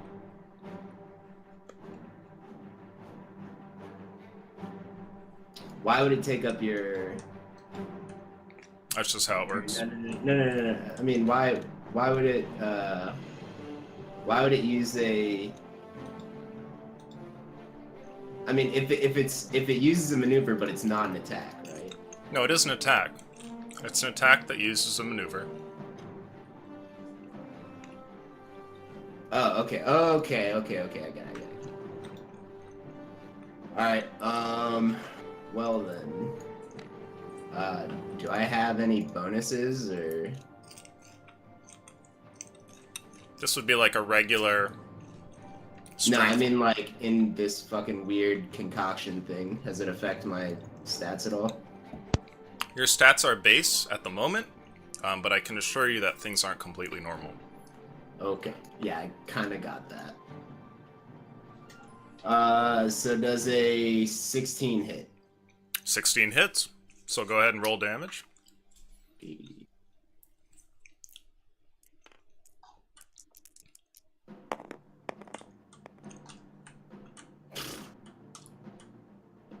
Uh, 9 damage. Okay. How are you hitting this thing? Well, like I said earlier, I was gonna like shoot for the legs, like I was gonna go in for a grapple, but then at the last second, probably just like come up and hit him in the fucking head. Wait, I don't think I'm a ram, right? I just look like I'm normal to me, right? As you look down at your body, no, you can see that your body has definitely changed. And you look like you're stronger, kind of, and there's some more fur on your hands and everything. Oh, weird. Okay. I'll just, like, go down and then launch up from the ground and hit him with my ram skull. Sure. As you go to headbutt him, you hear the sound of, like, a large bone plate smashing against his chin as he, like, recoils back.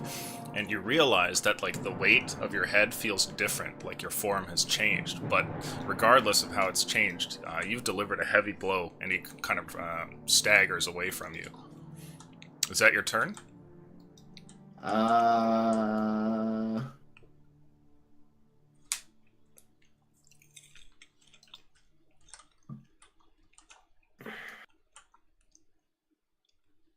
You've used your bonus and your regular, so unless you're action surging or moving, Yeah, you probably no. don't have much.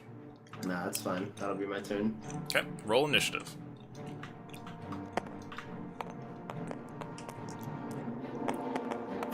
Oh, Oof. yep. Staying right where I am anyways. So he's going first this time. After you hit him here, he goes for the same kind of attack, and he kind of lunges towards you after a huff, and you can see his horns pointed directly for you as he charges forward. Does a... What do I set my AC to? Fuck, that little blue die here! Yes! Who was that? Uchi, yes! Eat dick. I'm here to help. Your AC is equal to 10 plus... Are you a barb? No, you're a fighter, so 10 plus dex. 10 plus dex? Alright. My AC is 12. Okay, well then a 13 is gonna hit you. Okay. Uchi almost had the assist. This thing lunges Everything's forward gonna hit. and gores you with its horns for 8 damage.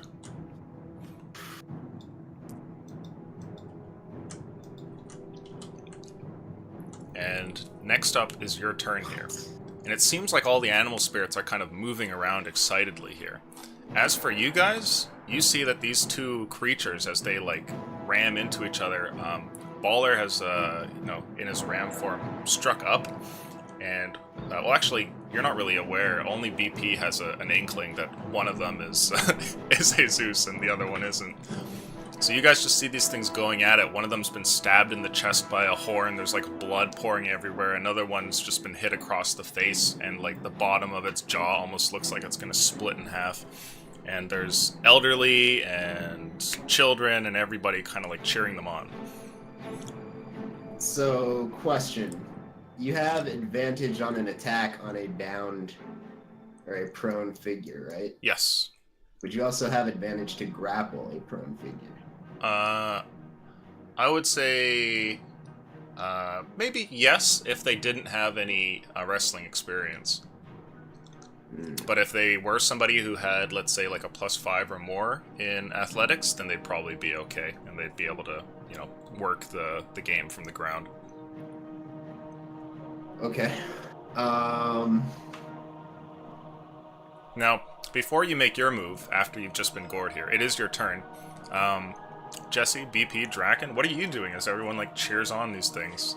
There's, like, blood is spraying all over the place, and it's right at the corner that you guys are at. Is it on me? No, but it's on the wall, like, just below where your legs are, because there's, like, a little raised wall in front of them. Let's go, go!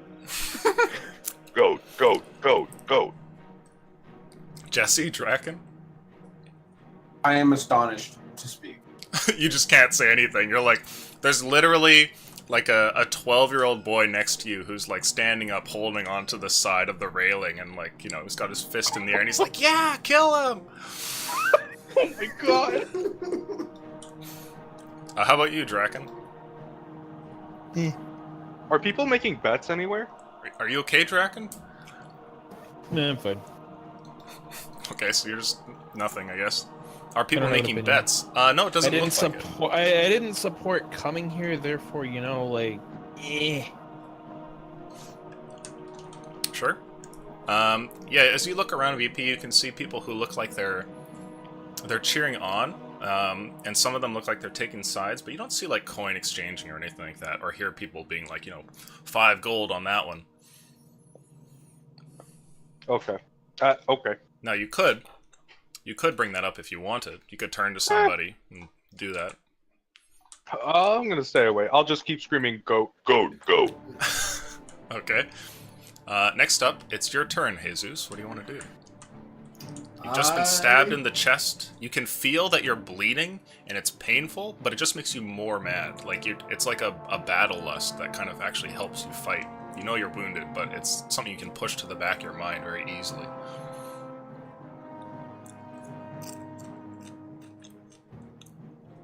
Okay. I'm going to. I would like to.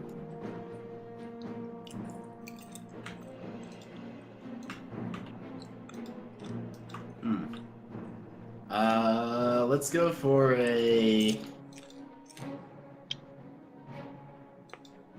knockdown.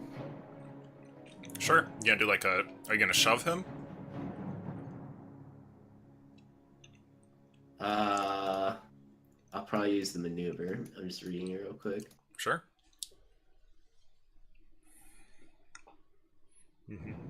Okay, yeah. I'm trying to go for a knockdown. Which maneuver is that? A trip attack. Trip attack. Go for it then. Make an attack on him. Oh, I can decide that if I hit or not. Okay. Ooh. Does a 23 hit? Yes, you hit him. I will make a trip attack. Okay, he makes a save to try and avoid this. What's your DC? Fuck, that's a great question. probably 13. Wow, another one. Probably 13, right? Because it's like strength plus proficiency plus 8 plus proficiency plus strength. Right? Yep. It's yeah, it's 13. Okay, how are you tripping him? With like a kick or?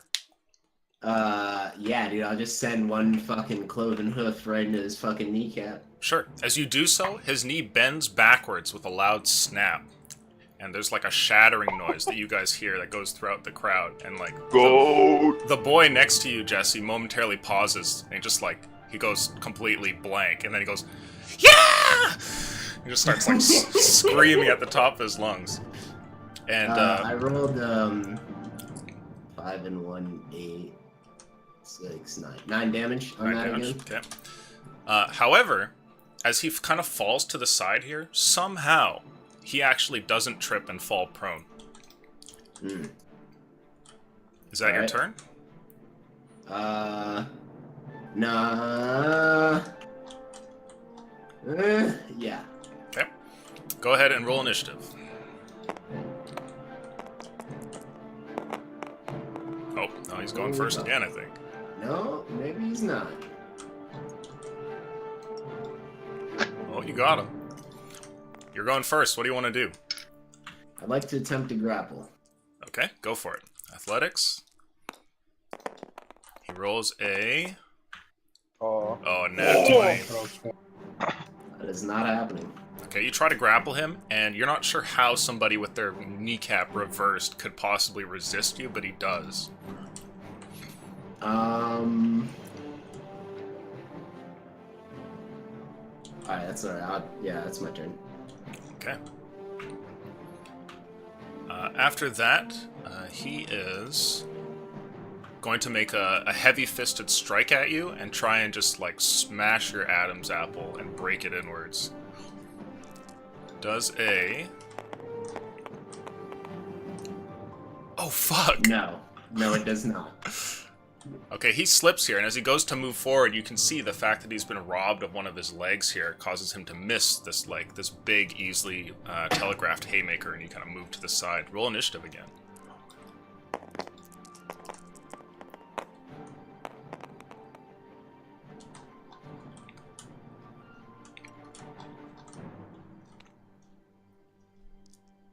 Uh-huh. It's your turn again. Did he go prone? No, he's still standing. You do think, though, that if you wanted to knock him over, it'd probably be pretty easy, given that he has one leg now. Hmm.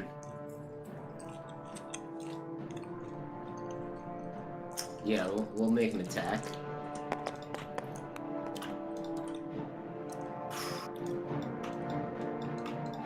Does a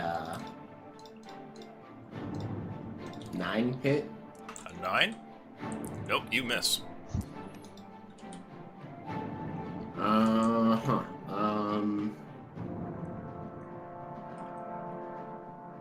I'm gonna action surge. Okay. Make another attack. Does a 19 hit? Yes. I'd like to make it a tripping attack.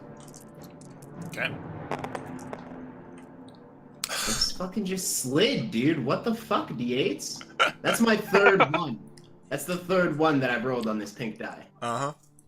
What? Might want to get You a want new to one. use? You want to use my pink, my 8 side die? Yeah, dude, give me an 8, dude. I got This you, bro. one, the goddamn. It's fuck. it's blessed. That was a 8 plus 3, 11 damage. Okay. So 11 damage. How are you attacking him? Just like Oh, you were fucking- tripping him, right? Yeah. I just send another fucking hoof into the other knee. Okay. The knee here seems to resist being snapped, but instantly buckles, and he falls down and kind of smashes into this side wall here as he falls over. And is that the turn? I can still move and use a bonus action, right? Yep.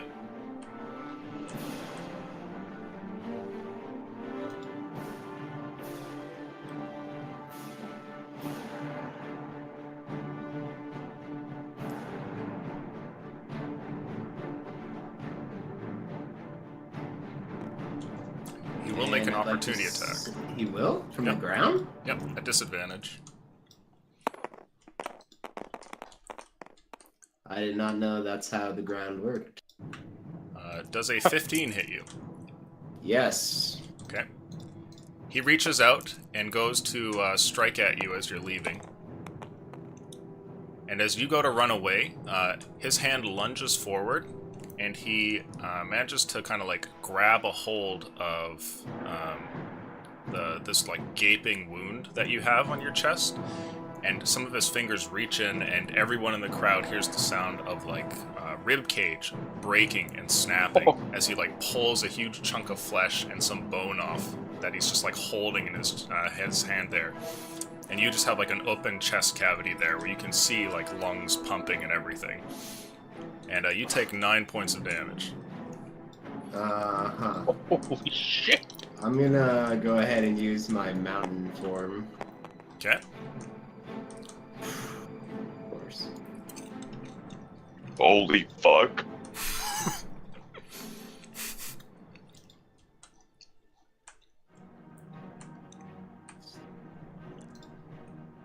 I took 9, I'll take 4. Okay. Roll initiative. Actually, no, you just went, so it's his turn. No, I'm gonna bonus action second wind. You just bonus actioned. Oh no, that thing's not an action, right? The Goliath It's a thing. reaction. Yeah, it's a reaction. Okay. So you go ahead and second wind, and then it's his turn. 5 plus fighter level 8. This one reaches over and grabs a hold of the railing nearby and uses it to pull himself up. And then he moves over like 1, 2, 3, and then he kind of squares off against you there. And you can see he's like on one leg. He looks like he's got a absolutely like decimated leg on the other side, and his hands are kind of outstretched like he's preparing for your attack. And that's his turn. Okay. Roll initiative.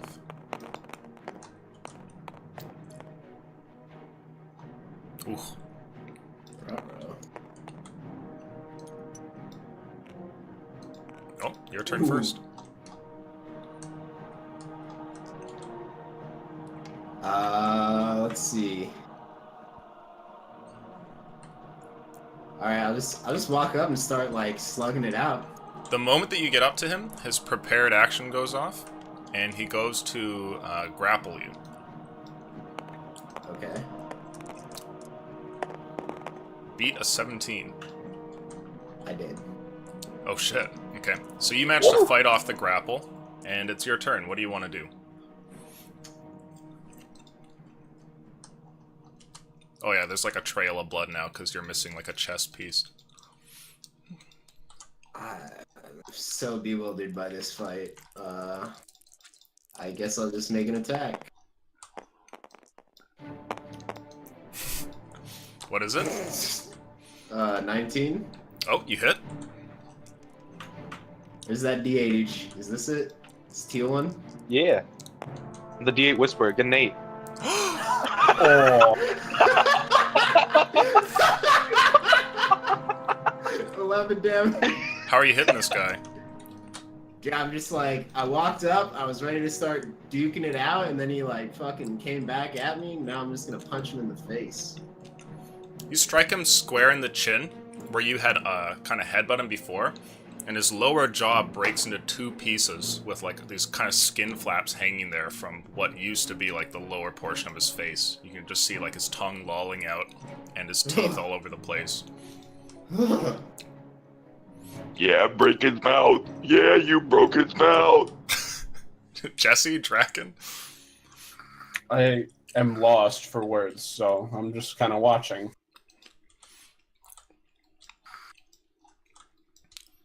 And next Kill up, him. Kill him. this This guy thing's goes, still fucking standing? he's still alive, yep. What the fuck? He goes to make an attack on you. Does a 12 hit. It does not. You have 13 AC? I have the defensive perk, which would raise my AC from 12 to 13. So yes. Isn't that only if you're wearing armor? Is that only if you're wearing armor? I'm pretty sure it's only if you're wearing armor. That'd be a Yes, yikes. that hits. That'd be a yikes, he says. Do you want me to check really quick? I have it open. It would hit anyway, because on ties, it beats the AC, right? So Yeah, He- well, you were wearing armor. Okay. he reaches forward, and you see that this Minotaur, who's just had his face torn into like a bunch of pieces, just like slabs of meat falling apart and bone and everything, just cartilage, teeth falling onto the floor. He reaches forward, kind of pulls his fist back, and then in just a lunging motion, reaches in to this goat creature's chest. And you feel like this hand grab a hold of you, and it just tears out some chunk of an unknown organ from your ribcage. Sweet. You take What is this fucking nibba? You take 10 damage as he pulls out a bunch of meaty, fleshy goodness from the inside of your ribs. How? Are you still conscious? Yes. Okay. And next up, roll initiative.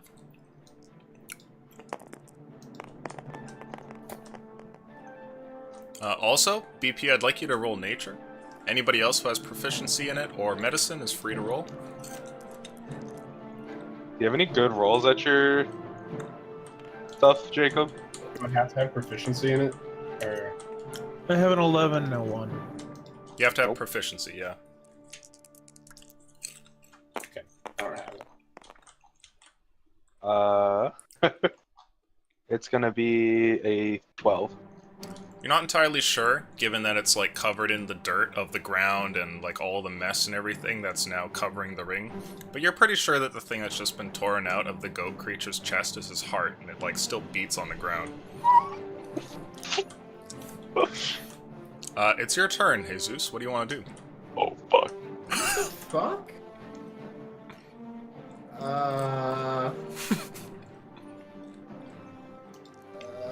Hit him, I guess. Ooh, With 21? okay, definitely hits. Roll damage.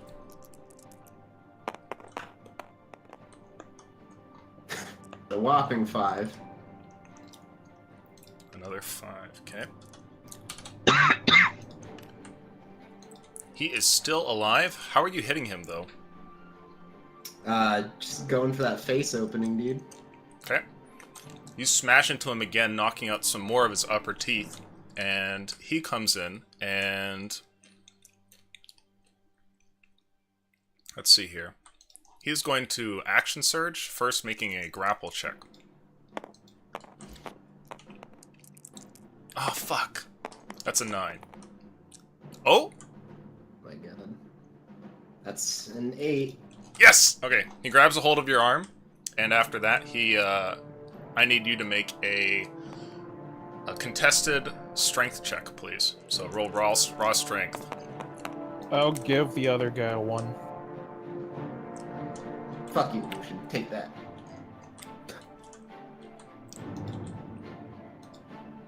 You're gonna give the other guy a 1. I got a Yep. 12. I will give him a 1. And that Interesting. total 1.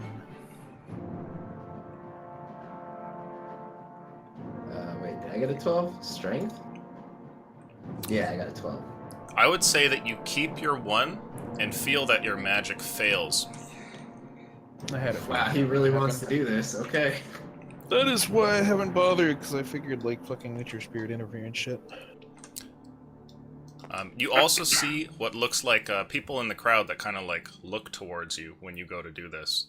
And it doesn't look like malicious, but they do like cast glances in your direction. Well, it's not like I'm doing, like, magic upon it. It's just that fucking I have preordained that this is happening, so it's not like I'm necessarily doing anything as a person. Either case, the creature goes ahead and rips your arm off, and you take... How does this fucking combat work? You take 13 damage. Okay, Are you still conscious? I am. Alright, roll initiative. The goat man has 1 arm now, and his heart lays on the floor. I mean, he's just dead, right? It looks like it's your turn first. Now, I'll make an attack. Oh. you have felt and realized that your arm has been torn off, and even though you feel like an intense amount of pain, you just have this overwhelming desire to kill this thing in front of you, and you're still conscious despite the fact that you're able to realize your arm is gone. Okay. Wow. Say 9. 9, you miss. Is that your turn? Yep. He attacks you next, going to swing at you. Oh shit. Oh no! Probably just dead.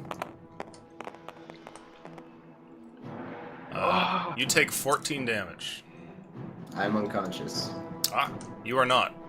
The creature reaches forward and smashes into your face here, and as he does, you take the fist directly in front of you, and you lose half of your vision as the thing smashes against you, and you concuss backwards.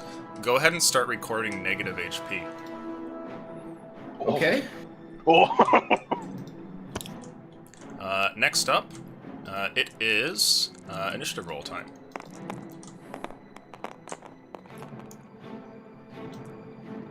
Ooh, a 13. A spicy 13. It is your turn.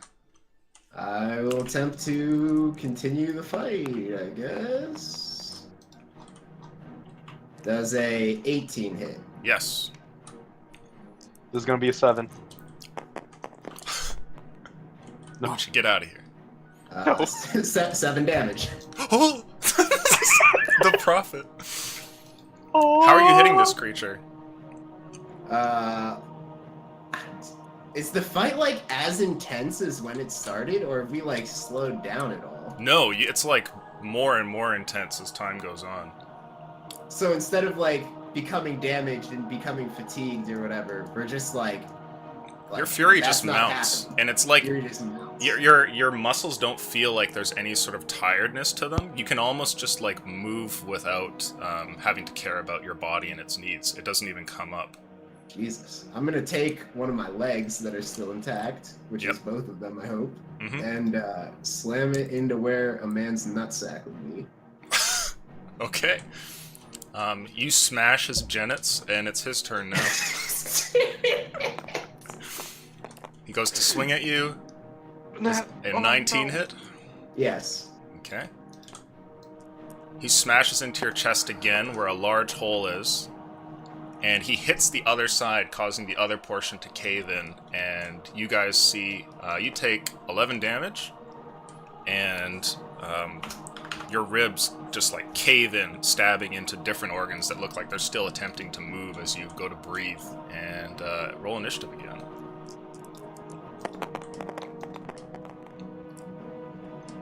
Oh, nat 20. Now, what is your what's your max HP? 30. Tell me if you hit negative 30 HP. It'll probably be on the next attack. It is your turn first with that nat 20. Alright, well, I really wish I got that roll one later. But will a 15 hit? You miss. Oh no! And a 15. Yep. Okay. He goes forward and goes to grapple you. Athletics. Ooh, beat a 22.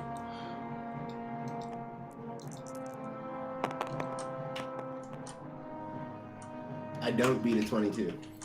You guys watch as this minotaur creature steps over and maneuvers over to this side and, leaning against one of the walls here, grabs hold of this goat creature and holds him above himself. Like, one hand is like reaching onto your collarbone and the other one onto your leg. And like blood and guts start pouring down from your chest cavity, just like coating the man that's holding you above him. And roll initiative.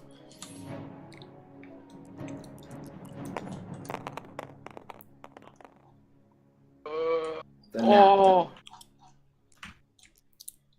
Dex. You have any dex? Well, yeah, but it's a nat 1. Well, it doesn't, like, nat 20s and nat 1s don't really matter with this stuff. They're Oh. just numbers. You can go first. Okay. Alright,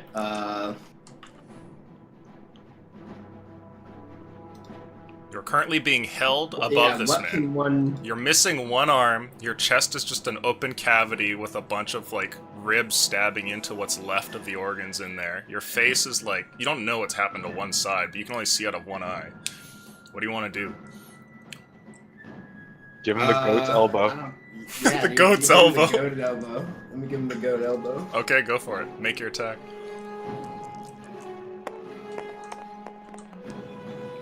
Oh. A 12. You miss, unfortunately. Is that your turn? Yep. He hurls you across the room here. There's like a huge pool of blood all over the place on this side, and he throws you against this wall here. And as he throws you, make a Constitution saving throw to see how much damage you mitigate. Oh, Jesus. Oh, he full health! You slam against that wall there, and you take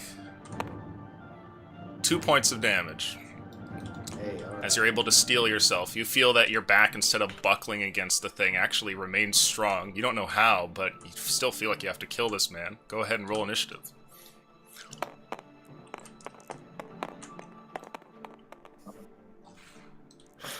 God. Dude. No! No! How? What did you get? I got the same thing. Okay. After throwing you there, he rushes forward and goes to gore you with his horns.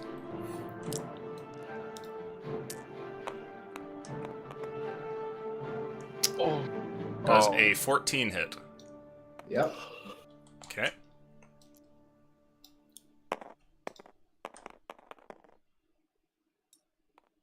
Oh! Oh! You go BP token!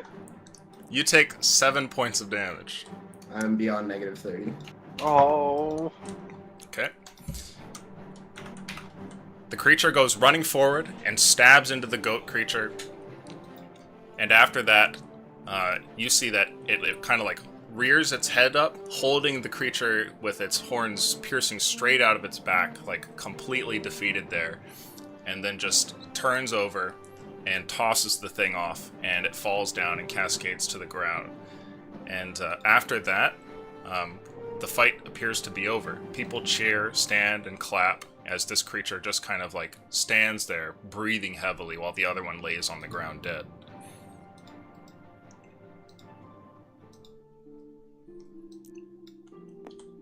Do they still look like the beast? They do.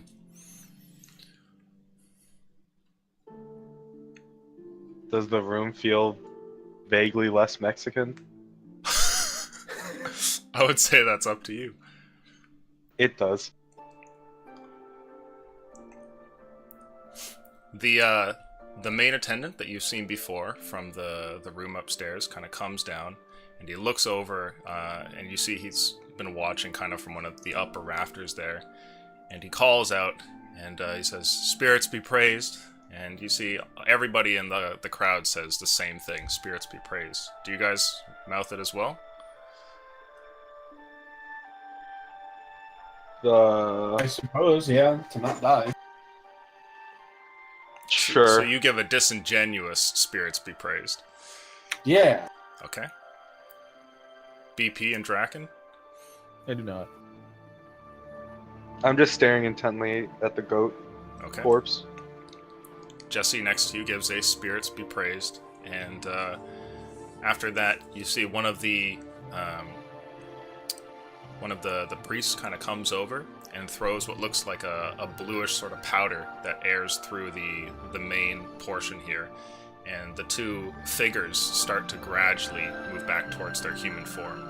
And while this is happening, people are getting up out of their seats, and they're talking to each other about how great the fight was, and are starting to make their way out. What do you guys want to do? How fucking mangled does the normal corpse look like? As things begin to come back, and their bestial nature starts to wash away and humanity returns, you see that both of these people are like completely battered, and their injuries carry over. So for instance, this man is missing like the bottom portion of his face, and his leg is completely in the wrong direction, that kind of thing. There's a huge gaping hole in Jesus' chest there. His face is mangled up.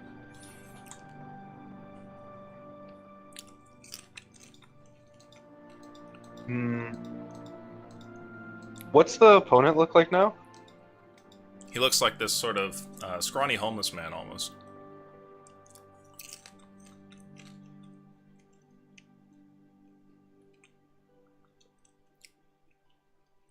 Well, 'Twas the destiny he chose when he I signed can't- up for this. I can't say we weren't expecting it, but death still feels hollow. You see that the priest who had thrown this stuff here waits until the two seem to turn back and towards their humanoid forms, and then opens up the door and steps in. And as he comes over, he leans down to this man here and starts to kind of like whisper to him, and it looks like he's helping him out like medically and everything. And he also goes over towards Jesus as well and looks over him. Everyone's leaving at this point. Do you guys wait?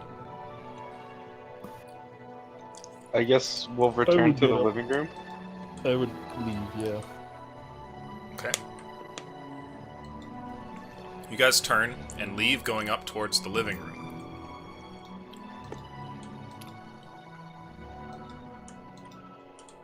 When Well- you're in there, everyone's just like, talking amongst themselves, and you can see the kids are all excited, like, going over the different details of the fight. Like, oh, did you see when he took his arm off? And, they're all, raving about the whole thing. Is there little Minotaur bobbleheads we can buy? Sadly, no. Well, Now that he's killed him, so should we leave? feels Will we just act like nothing happened, or do we care to ask why they turned a friend into a minotaur or a goat and had him killed? I think that was the forest spirit. Something with an elixir, right? We knew all the details going in this. He knew everything, he just chose his fate. But as I said, I still disagree with him coming in here. But While you guys are talking, the door opens up again, and you see what looks like this battered man who starts to kind of like hobble out. He has a little, like a stick with him. It looks like somebody's taken just the top off of a broom and he's using that as like a walking stick. And you can see it's like the homeless guy from before. And he looks like he's like been remarkably well healed. Like his face is almost like sewn back together and everything. He's walking with a limp and everything, but you know, he kind of hobbles out, and people look to him and are like, "Hey, congratulations! You know, that was amazing." And you know, they're all patting him on the back and everything. And he looks like he's taking it all very humbly. Is he like? Oh, I mean, what else is there to say? Not much. We just take a night's rest and go out the next day. Sorry that you had to see your friend get obliterated, Draken. Obliterated. I thought he was dead years ago. It's not really anything changed.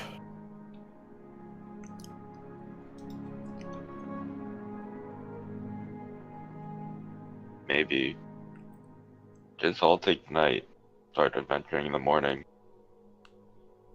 But, well, there's nothing else to do here. Right. Do you guys spend a night in town? yeah. Yeah. At the same inn, I'll pay all the silver. Okay. Or it was 2 copper each. 2 copper for a room. Yep. When you get there, you see the older man there, and when you guys come over, he goes, "Oh, you got a bit of blood on you." Is it just splattered across my fucking front chassis? There's like a little like 2-inch smudge near the top end of you, which must have not been covered by the blast shield. Blast shield. This is fucking SeaWorld now, dude.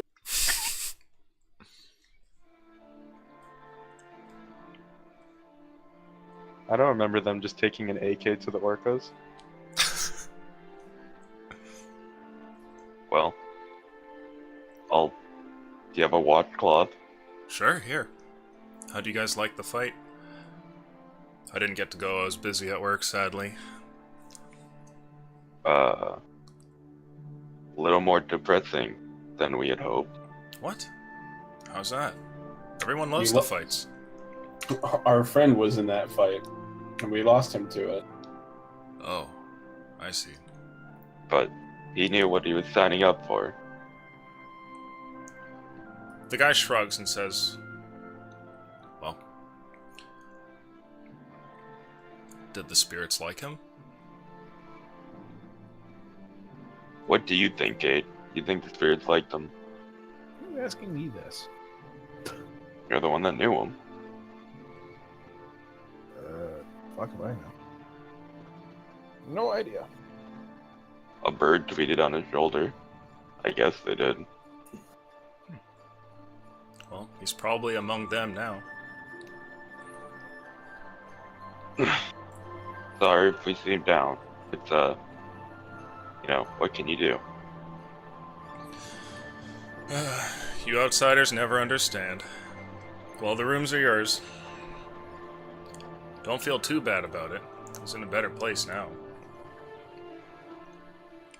As we hope.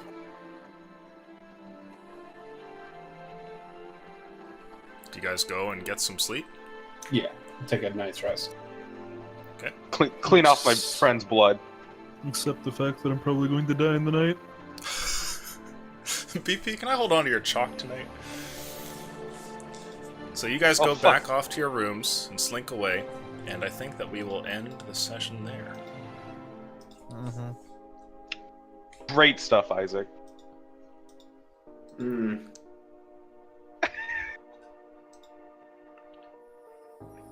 Didn't expect to die in the death arena? I just expected it to be fair. Was fair. Ooh! You fucking missed. Dude, that guy had like a fucking +6 strength mod. What are you talking about? Yeah, he was a beefy dude. So the session ends there, my friends. And I have to say to the players, well done. You guys had a little disagreement at the beginning, but you know, shit happens. And in the end, some crazy junk has gone down. And, you know, good to have the audience around. Twitch chat, thanks for the insight. And all the patrons, couldn't do it without you. So we will see you next time. And there is a week off coming up. To anybody who's interested in it, I'm going to be running some tests for some cool stuff. If you want to try a new proto D&D, you know, hit me up. And after that week off, we'll see you later. So, adios. Peace, stream.